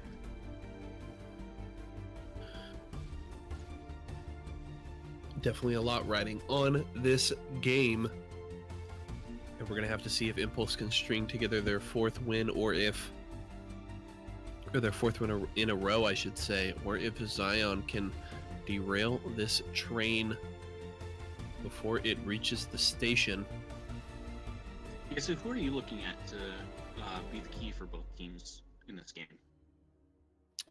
I think it's honestly both AD carries. The Caitlyn can be, you know, she does kind of have that mid-game plateau that she can struggle with, but I think if Zion can get Godokayo ahead, he can really honestly take over this game and be a big part of that team. And with the big front line and all the engage and the peel that you can get from the Bard, I think the Caitlyn is certainly set up to succeed in fights. It's just going to be whether or not, you know, Accelerate can get ahead on the Jinx. And that's the big thing there, you know. I like the lane setup that they have for the bottom lane for Impulse with Accelerate and Laser Bite on the Jinx and Thresh.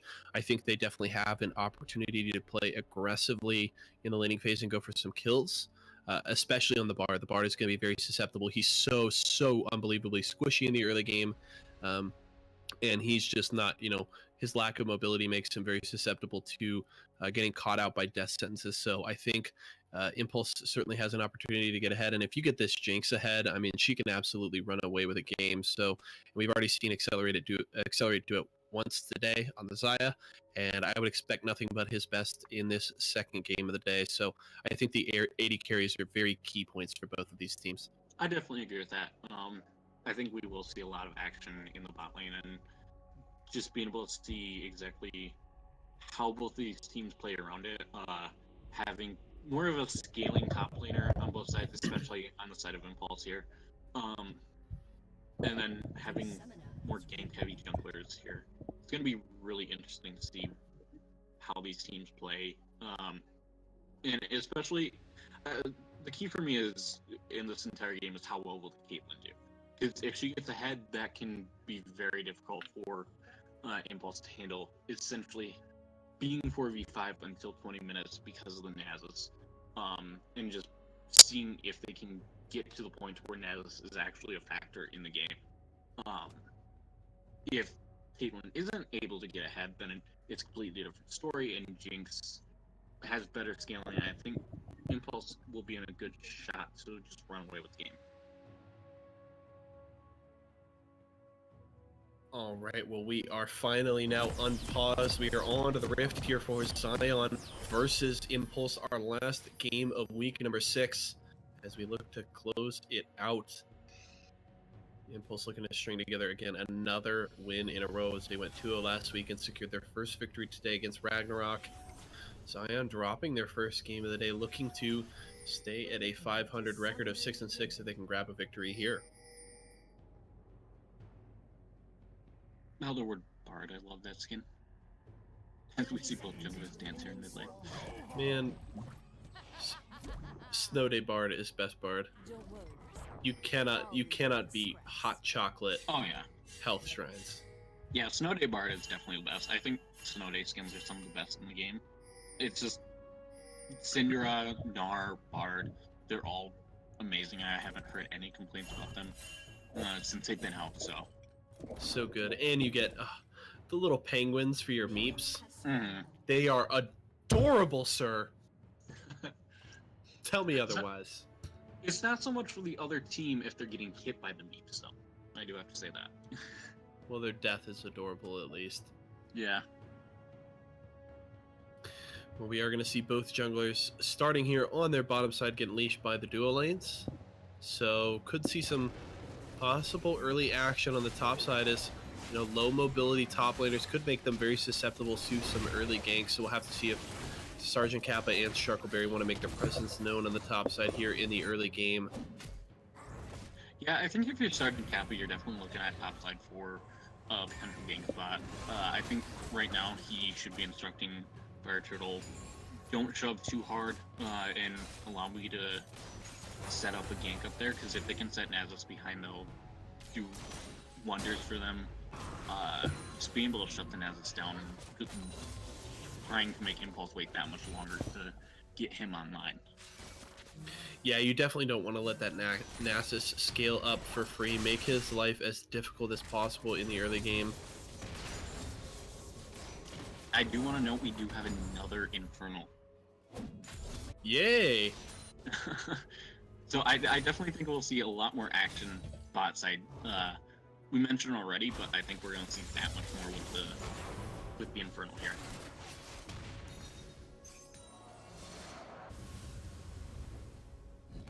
We actually do see shoving lanes here for the side of Zion here.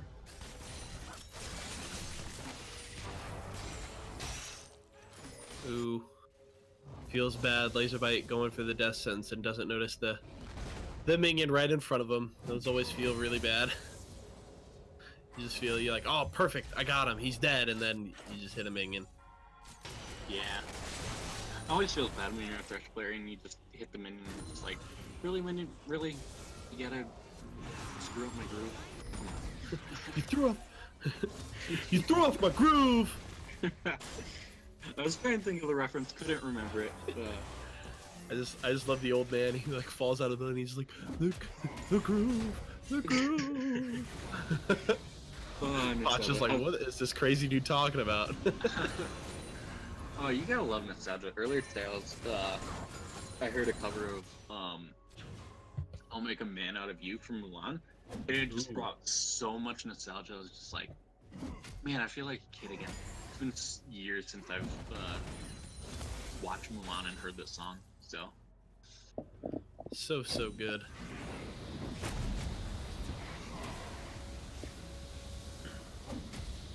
Well, we could possibly see some action here on the bottom side. Sergeant Kappa is trying to get in here to possibly get a gank on bot. Is going to be spotted out though by Sharkleberry. They're going to try and get the collapse here.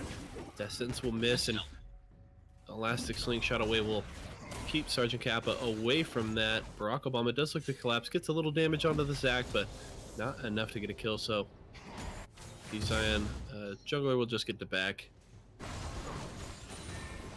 Yeah, both jugglers on a similar path here. Neither can find a gank top lane, and it's going to be interesting to see if they continue to match each other or if they start looking for their own plays and are able to bring a little bit more excitement than what we've seen to the lane so far. We are seeing a CS lead here, though, toward the side of Zion, mostly coming out of the bot lane as it accelerates down. We actually do see a fight down here. Yeah, Sad Anime Boy could be in big trouble. Forced to flash away. Heal still is available for Godokayo. So the Bard will be able to retreat with his life, but still forced to flash there. So good trade there for the bottom lane of Impulse. Yeah, something I did just notice from looking at the CS, Accelerate is down 22 already. So he's getting Wow. double his CS right now. I didn't even notice that. Yeah, he does have Doran Shield as well, so that could be affecting his CSing ability this game. I understand it going up against Caitlyn, but overall, I think that Doran's Blade is a better option currently, especially with the Thresh not providing the sustain in lane. So, it's going to be interesting to see how much that affects him going forward, and how much Godokayo can build up his CS lead, and potentially take an early tower here. Yeah, Zion pushing very aggressively in the bot lane. I would want to see Impulse try to get a gank down here, especially once Sharkleberry hits 6 to try and punish that, but Fire Turtle could be caught out here. Is gonna get stunned by Sharkleberry. There's the Wither. Burkham's gonna try and chase him down. Yeah, flashes away. So they will force out that Summoner spell. Good job by Sharkleberry to that one off of the Scion, and he is definitely going to be that much more vulnerable to ganks for the next few minutes. Yeah, it looks like Fire Turtle did have a ward up there. Just didn't see Sharkleberry come up yet. So definitely a good play to go in stealth mode in vision by Sharkleberry there.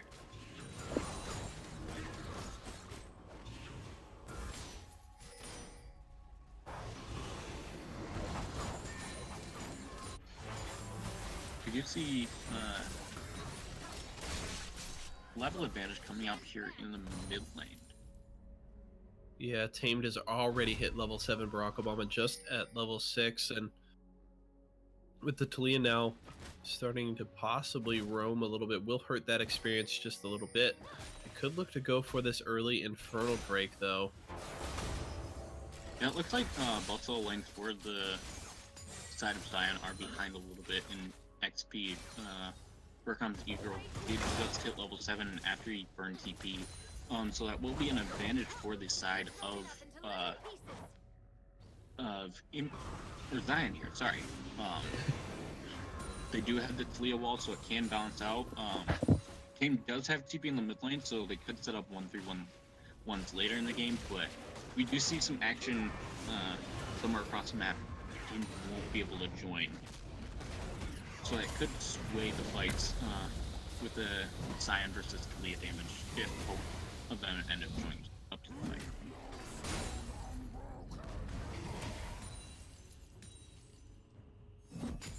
Right now, just some farming going on. Not too much action going on. Yeah, pretty quiet from both of these teams. Gold is essentially dead even in this game. Now Sergeant Kappa has arrived on the top side. Actually is going to force Burkham's the flash away, uses his ultimate as well. There's the Let's Bounce, going to draw the Nasus in. Different flash This already. could be Burkham's going down, and that is going to be the kill, going over first blood to Fire Turtle. And there's going to be a collapse in the mid lane. Barack Obama going very We low go down thanks to here? Tame. Could that be the kill? The Ignite and Ooh. the Dot is actually going to take down Barack Obama, so that's 2 kills across the map for the side of Zion as they get a good early start. Yeah, that's actually really good for Zion here. They end up getting the first blood and blowing the flash in both of the kills, as well as the barrier here for Barack Obama, so they can revisit both lanes with the Zac. And they also will have a TP advantage too to potentially pick up a dragon here. So those 2 plays could become a lot more here for the side of Zion if they're able to play the map correctly. Impulse not looking as oppressive in the early game this time around. Laserbite is going to use the Flay there. Doesn't go for the death sentence, however. But this could be the collapse on the bottom side. Here comes Sharkleberry and Barack Obama. The Taliyah does have the wall available. Sharkleberry is going to be spotted out now. So that will essentially void that gank. And now Barack Obama going to be forced to take the long way back to mid lane and try and clear out this minion wave. Yeah, they called out that play. I think Brock didn't want to lose that wave. He's already down 20 CS from looking for roams, as well as Go to Kyle being up over 20 CS in the bot lane. I think Impulse is trying to cut their losses and just trying to pick up as much CS as they can, and then looking for plays at more opportune times than giving up a pushing wave. We are going to see a fight here on the bottom side, though. Sad Anime Boy is going to get caught by the Glacial Prison, no. and he's going to actually have to follow through his tunnel right into the waiting arms of Sharkleberry, and down he goes. The kill going over to the Sejuani, and there's a good flash from Laserbite is going to catch Zac, force out his passive. That sentence will actually miss, not going to grab Goto Kaio. Tamed has roamed down here. Here comes the teleport. Sergeant Kappa actually still alive, but Barack Obama is going to be able to grab that kill. But there's the ultimate from Tamed. Down goes the Taliyah, but Tamed is very low as well. Oh, but the charge from Fire Turtle. Accelerate going low. He is dead. So is the Taliyah. Sharkleberry down as well, and that's a 3-for-1 trade there in favor of Zion as they get another positive play here. And they have definitely got Impulse on the back foot. That was such a clutch TP coming out there from Fire Turtle, saving Zac until the last possible moment, and just keeping Impulse there for Tame to roam down and just be able to pick up those 3 kills there. They almost got a 4th too because Laserbite was really low. So yeah, Zion picking up a couple of kills here, and they should be able to knock down the first tower here. It's gonna be a race to see top lane too. They should be able to get from the tower lane. If they That will be first tower gold going over to Tamed and Sad Anime Boy as they are able to get the push in the mid lane. And that's just going to open up the map so much more for Sergeant Kappa. I mean, the Zac has already got great engage range with his Elastic Slingshot, and when that tier 1 in mid lane is down, he's just able to invade so much more aggressively, get a lot more, unique gank routes set up. So Sergeant Kappa is going to be feeling very, very good about that early tower take.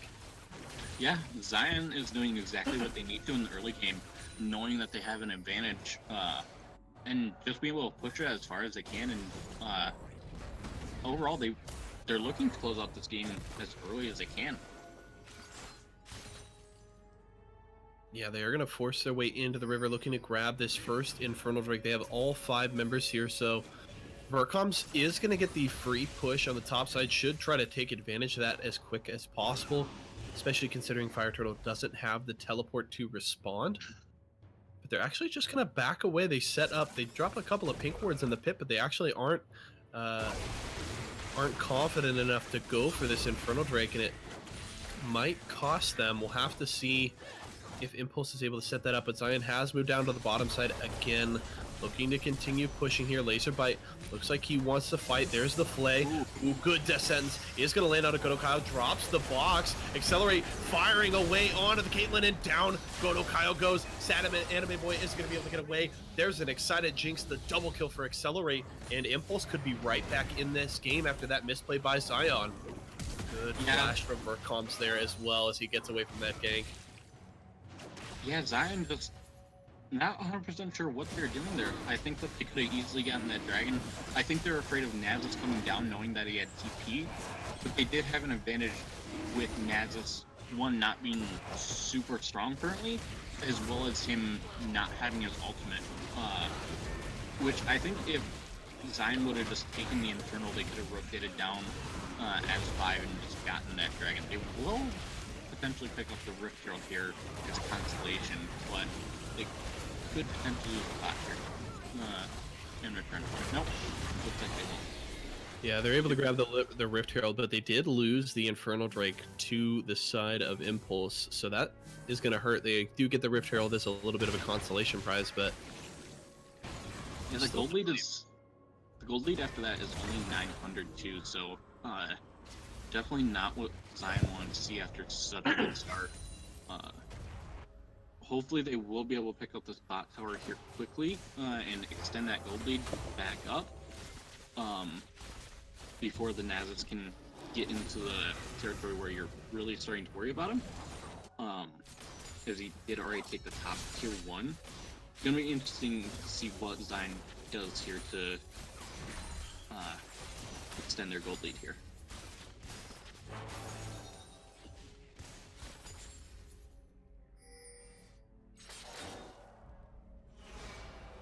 Accelerate did pick up 2 kills there, so the gold lead that was there from bot lane with the farm advantage is just evaporated now. yeah, this bot lane is right back to even as Accelerate is going to be feeling very, very good on the Jinx, but it looks like Zion wants to make a play on the bottom side. Sergeant Kappa going to try and get onto the backline, but Accelerate is just able to fire away as they are able to split the team. The tower will go down, so Impulse is going to be forced to back away, but they are at least able to avoid giving up some kills as the 1v1 continues on the top side. Good stun from Sad Anime Boy will lock down Barack Obama and Laser Bite, but not much more follow-up there from the side of Zion. Yeah, Sergeant Kappa taking a little too much damage there for them to push farther. I think good call there to back off and just take the tower kill. That will help their goal lead a little bit. We do have some dueling here in the top lane. It looks like Fire Turtle is getting to the point where he just can't do enough damage to overcome E-Girl to surpass the healing that he gets.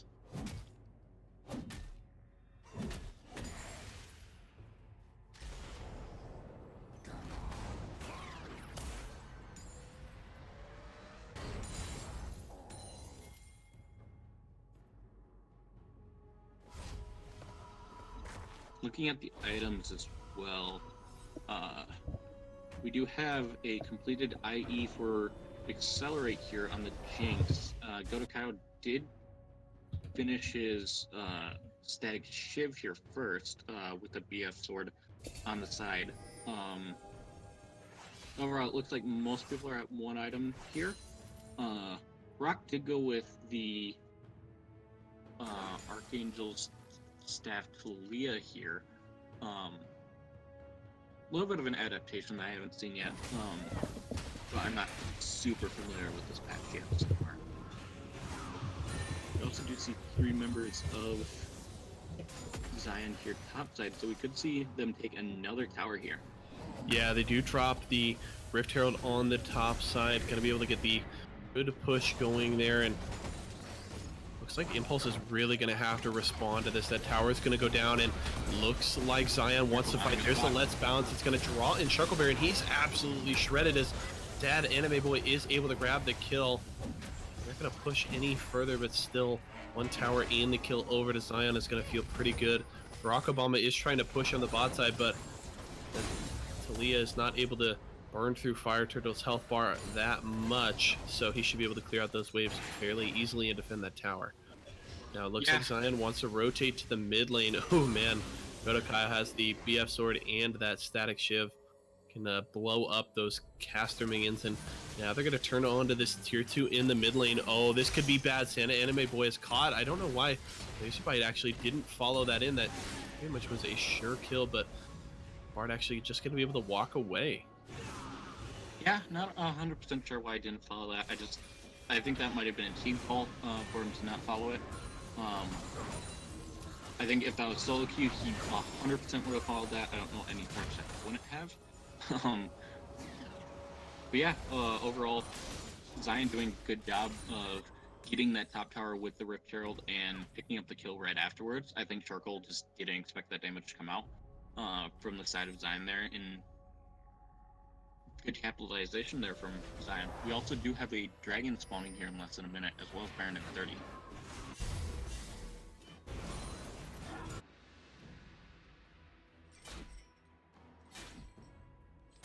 Let's see what dragon this is. It is an ocean. So not a Boo! I want infernals. yeah, at this stage of the game, oceans aren't super meaningful. Once laning phase ends, you don't really see the effect of them all that much. It does help around Baron if you want to bait Baron, use a split push advantage, but overall, outside of that, you don't really feel it. So it's going to be interesting to see if the team just decides to give it up, or if we do see a fight over it. Yeah, Baron has just recently spawned, and Impulse has already made a concerted effort to set up vision around the pit here, so good on them to try and get some vision control on that objective early. They're going to possibly try and catch out San Anime Boy here. Ooh, that's going to be a dead bar this time. No way he's getting away. There's the death sentence. Leah's going to be able to grab that kill, and that's the support down, so Impulse could possibly look for a fight, or maybe force the Baron here. Fire Turtle looks like he's working his way up. Vercoms does have teleport available, so can join the team at a moment's notice. Do they want to collapse on the Scion here? Maybe just play for that Ocean Drake. We'll have to see what they decide to do as they start to try and push in the mid lane. Yeah, I definitely think Impulse needs to go to one of the neutral objectives here. I don't think that they're in a position to outpush Caitlyn. And Nasus still isn't pushing quick enough to overpower the Zion or the Scion wave clear. Zion. Interesting. I didn't even realize that. Yeah, I didn't realize it until I said that, and it was just like, wait a minute. But yeah, I definitely think Impulse needs to go to one of the neutral objectives. They do have a pushing wave topside, so they can pick up that dragon easily. But now that Sad Anime Boy has respawned, I'm not sure if they can do it now. I think they've lost a window to do it. So Here's a big problem for Zion though. Vercoms has been able to get 360 stacks at just about 22 minutes. So that Nasus is feeling very, very good right now. Very well stacked up, and is going to be just an absolute menace as this game continues. So if he can get onto the backline of Zion, I mean, they're going to just get caned to death by that dog. yeah, that's definitely a big problem going forward here for Zion, and just being able to figure out a way to kill him. They do have the Malzahar, which can lock him down with Caitlyn damage, but wow, Oh as we man, there see- goes about half of Caitlin's health there. They're trying to go for the Ocean Drake, but here comes the collapse from Impulse. They've been able to zone away the Malzahar. They're trying to collapse on the team. There's the resets from Accelerate. They are going to be able to grab the Ocean Drake as well, and this is a huge fight for Impulse. Fire Turtle going very low. They're going to be able to take him down. Possibly he flashes over the wall, but still, Ace. that is the ace. They're going to... Oh, not quite yet, actually. Laserbite is just able to escape as he elastic slingshots over the wall. Can Barack Obama grab it? It might be enough. He is going to get the Chilling Smite, but that is the ace. A clean ace for Impulse as they take down the entire Zion lineup, and they look to push down the mid lane. And interesting that they're not going Baron here. They do have the health bars for it. Maybe they think it's slightly too early. I think Baron's a better call here. They will get 2 towers, potentially 3 for it. But I think with as strong as Baron is right now, you definitely want to prioritize that objective. Yeah, but they are going to be able to easily secure an inhibitor turret here. They're actually going to back away. And with the entire Zion lineup now alive again, they won't be able to go for the Baron. They could look to set up some vision around it, but I think Zion would honestly be smart to possibly go for the Baron here. I don't know how quick that Baron take may not be quick enough to sneak it, but they can at least go in and set up some vision. Yeah, they'll have clear vision before then. I think that's all that they can do here. I think Impulse is going to be able to respond to potential Baron play before they would have time to burn it down. They don't really have a lot of champions like a Cassiopeia or a Azir that can burn it down quickly, so... Yeah, it looks like they're just gonna shove out the waves and try to set up for a potential Baron fight, or split push with their Sion. But as you mentioned, almost on cue, the Nasus was an absolute menace in that team fight there. He just walked up and slapped Goto Kyle for half his health. Yeah, that definitely doesn't feel good as an AD carry. It's just like, you don't get to fight anymore.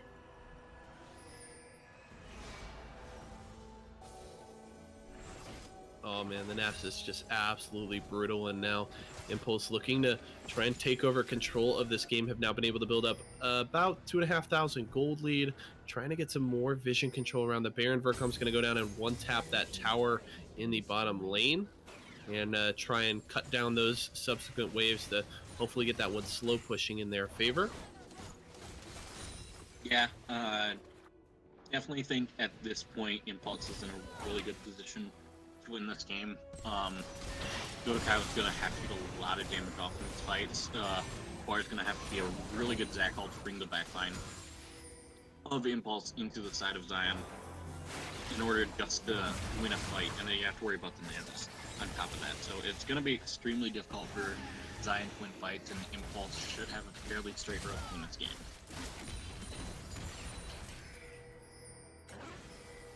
Laserbite is going to try and nice chase down the Zion there. Does land the death sentence, but no follow-up there from Impulse, so they'll just let him walk away. Zion posturing a little bit around this Baron, possibly trying to set up the Death Brush here. It's going to be spotted out, though, by Accelerate's Zap there. Yeah, I think Impulse is just gonna, or they do have a ward on the Baron, so they know that if Zion's not on the Baron, they're definitely baiting it. So pretty easy call there, just to not face check and overall just go and clear waves. Get the Nasus even stronger at this point. Let's see, he is currently on. Yeah, stack check, please. He's currently on. Hang on, my client's glitching. It says 42. 423. There we go. Now 432. He is big dog. Yeah, that's Very gonna, big dog. That's gonna hurt. I do not want to be hit by that if I was Zion. So if Zion can just try to avoid the Nasus as much as possible and try to find picks and overall try to turn that into neutral objectives, it's gonna be a lot harder said than done though. They have to use the Bard ultimate. I think the great effect in this here and just be able to. We do see Sad Anime getting caught out. Caitlyn. There goes Sad Anime Boy. Accelerate with the Super Mega Death Rocket, able to grab the kill on support, and Goto Kyle forced to flash away from the Nasus there, and Impulse again have control of the map. They can definitely look to go for this Baron. I would say they should probably have Vercoms pressuring in the bottom lane to draw some attention away from the Baron. Yeah, it looks like they'll actually be able to pick this up. We do see Caitlyn bot side here. The potential Zac could make it a 50-50. They're not burning it extremely quickly. Zac is here, but it should be zoned off. Yeah, it's at 3,000 health, now 2,000. There goes the Zac, and it's not enough. There's the smite for Sharkleberry. Down goes the Zac. His passive are going to get activated. And that's Baron and another kill over to Impulse as they have taken control of this game now. 6,000, excuse me. 6,000 gold ahead, have grabbed the Baron buff and really can look to break the base of Zion. Yeah, Impulse looking really strong here. Being able to pick up that Baron with a split push advantage and already winning fights. They should be able to win this game fairly easily as long as they don't make too many big mistakes. Ocean Drake, boo. Sharkleberry looks like he might want to fight here. Barack Obama actually going to zone away Goto. Great wall there as the rest of the team can now collapse onto Sad Anime Boy and Fire Turtle. Accelerate has arrived, and there goes the bar. Nice Nearly good crowd control, but it doesn't matter. Barack Obama actually able to take down Tamed, but will go down in return. But here comes Accelerate. May have stepped a little too far forward. All of a sudden, hey, there's a couple of tanks there, and I'm by myself. Has to flash away. Goto Kyle is going to get the Glacial Prison landed onto the Caitlyn, and Accelerate is excited. Takes down the 80 carry. Now going for Fire Turtle. Takes a little while to shred through that health bar, but he is going to get stunned, and that's another kill there. Going over to Laser Bite and Impulse. 3 players dead for Zion. Now going to be 4 as the Scion drops, and they're going to look for the base and possibly the game here. Burcom's able to take down that mid inhibitor tower and inhib, looking to move to the top side as well, and they're going to just bust open this base with the Baron buff. There's going to be the second inhibitor as Accelerate is pushing on the bottom side. They could possibly look for the game here. Yeah, Burcom that entire fight was just pushing down mid lane. Being able to pick up 2 inhibs there, like their Impulse is taking everything right now. They've extended their gold lead to 11,000. Yeah, they don't decide to push. Gonna take it safe here, grab 2 inhibitors and just back off. Able to take even a 3rd inhibitor tower there, so that is just a naked inhibitor on the bottom side as well, and they can look to back, spend the pretty significant amount of gold in their pockets, and then look to push for the win here in the next couple of minutes. Yeah, they're in a really good spot here. Second game in a row that they've gotten a lead of 10,000 gold. So Impulse playing really well right now. They should be able, as you mentioned, back spend the gold and just be able to go bot. Take that inhib and make it a fairly painless win. Early game definitely wasn't as good. Zion had some really good plays in the early game, but just were unable to continue those plays into the mid game, and we did see. Yeah, Sergeant Kappa does get caught out there and goes down. I have to say, definitely credit to Impulse for having the composure.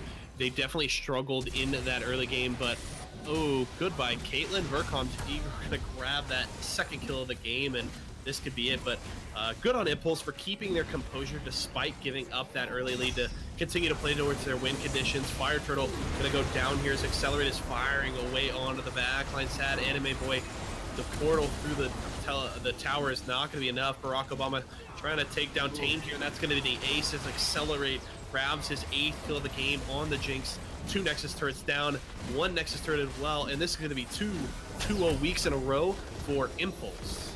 Yeah, Impulse playing really good here. They ended up coming back in the mid game, and overall from there just ran with the game. Just becoming a huge force in this game, and overall just making it extremely hard for Zion to do anything after the mid game.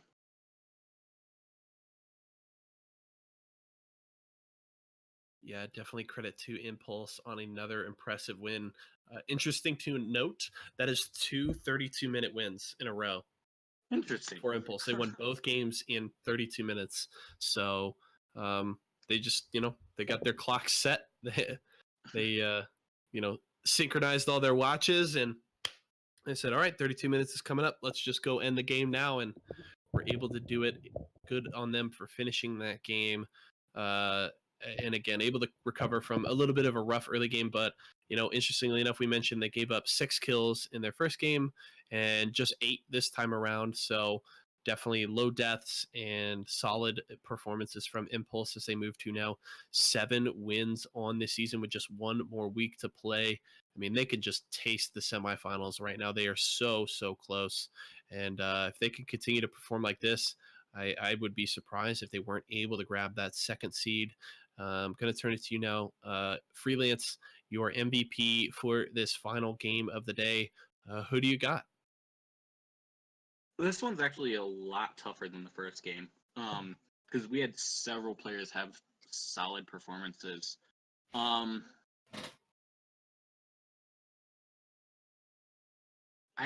kind of want to give it to Sharkleberry here. He had a lot of good ultimates. Overall, played a really good front line. Made a lot of plays for the side of Impulse to get back into the game. Overall, that's my MVP vote, but I don't think you could go wrong with anybody in this game. I think this was more of a team win than really on any singular person. Yeah, although I do have to say, I mean, Sharkleberry and Laserbite both participating in 15 kills apiece. And, you know, all of Impulse's plays were built around the Sejuani and the Thresh, you know, both of them playing those champions now 2 games in a row, showed up, I think, great in both games. So definitely impressive performances across the board. But I think I can definitely agree with you there. Sharkleberry definitely deserving of an MVP nod in this last game of the day.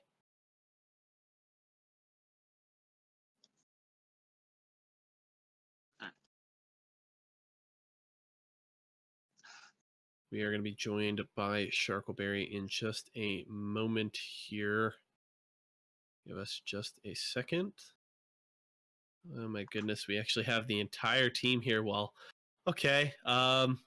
One at a time, guys. Welcome to the caster desk. Congratulations on the victory. I guess I'm going to direct my first question to our MVP, Sharkleberry. You guys get another 2-0 win, or a 2-0 week, excuse me, in a row. You move up to 7 wins on the season, and you know, as I just mentioned, I mean, you guys can just taste that second seed.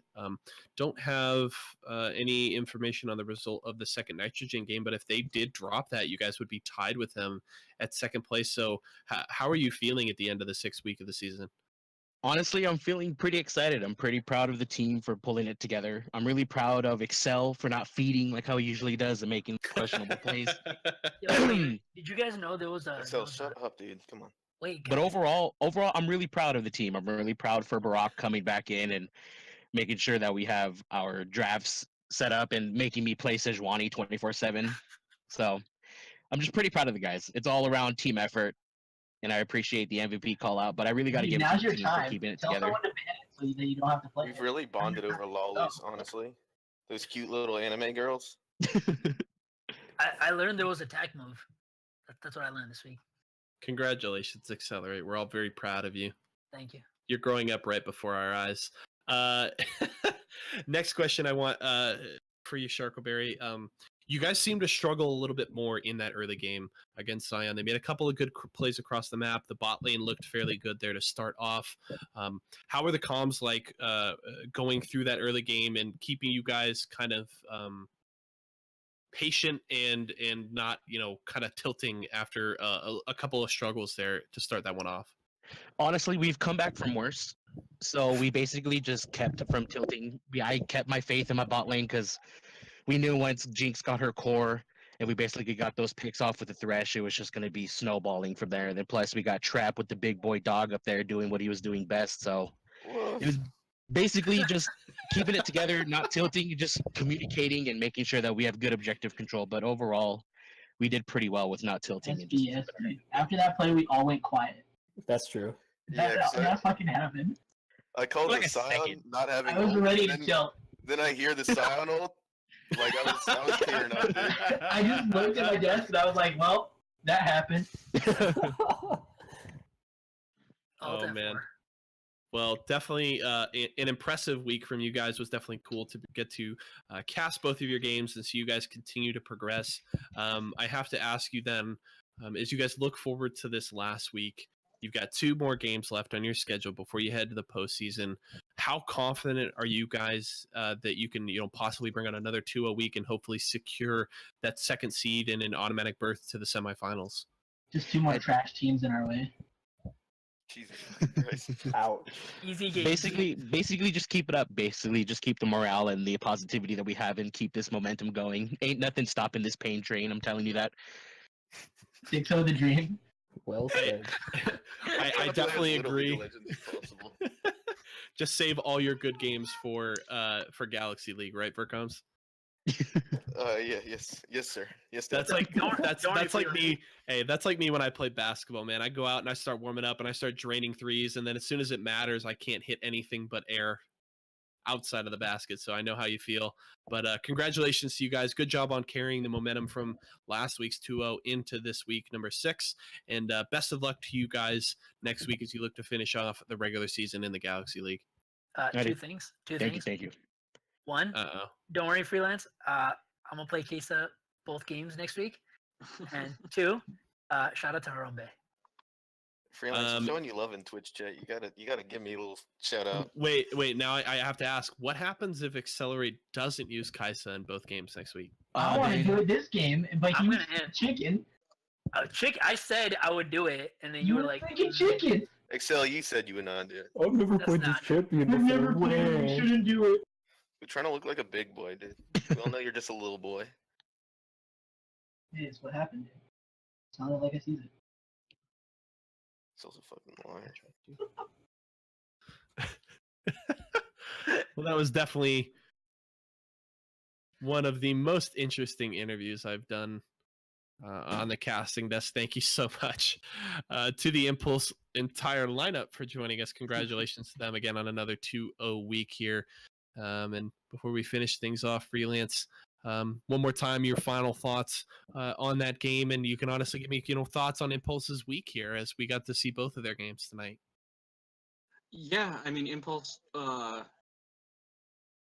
played really well tonight.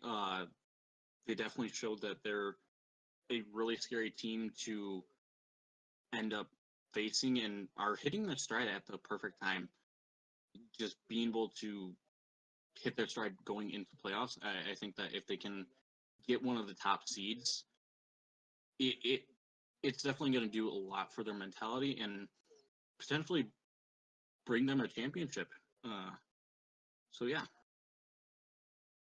Definitely an impressive performance across the board from the team this week. Congratulations to them for like the 100th time. But as we look to close this one out, want to remind everybody we've got one more week of regular season, and then we really get down to business. Remember, we have week 7 next Wednesday, and then we will have All-Stars the week after that. But remember, 3 weeks from today, we will be bringing you playoff League of Legends here in the Galaxy League. So definitely get hyped for that. Thank you so much for coming out and joining us tonight, folks. Remember, the easiest way for you to support us is obviously just come out and watch every week. Wednesday nights, 4:45 Pacific, 7:45 Eastern time, right here at twitch.tv/ozone_gaming. Other ways you can support us, follow button and subscribe are at the top of your screen. Also, there is a donation link in the description. Remember that all of those funds do go into the prize pool from the donation. So, if you donate, you're just helping out the league that much more. For any information about the Galaxy League, Ozone Gaming as a whole, make sure to head over to ozonegaming.com. That link is also in the channel description here. If you want to join the Ozone Gaming Atmosphere Gaming Center Discord, that link is down there as well. You can just click on that big Ozone Atmosphere Gaming Center picture, and that will link you right to our Discord channel. So join us there, play some League, PUBG, Fortnite, whatever you guys want to play. Come in, hang out with us. We would love to have you. And one final thanks to our friends and sponsors at League of Mentoring. They are an educationally focused server within the League of Legends community whose purpose is to offer quality coaching free of charge. They have got so many resources, such a big roster of quality coaches, all of Diamond 3 and above. So, they have supported us so much throughout the season. We certainly appreciate it, and we would hope that you guys would support them in turn. So go and click on their logo down in the description to go right to their Discord server. Check them out. I'm certainly going to be talking to them to help them get me out of bronze again. I'm back in Elo hell, and I'm certainly might need their help to get back out again. So please give them all the support you guys can. And that is going to do it for us tonight, folks. I'm Yeso. Freelance was joining me on the desk. Smack, great job on the graphics and the stream. But for myself, everybody here for the Galaxy League and Ozone Gaming, thank you so much for joining us, folks. And we'll see y'all again next week.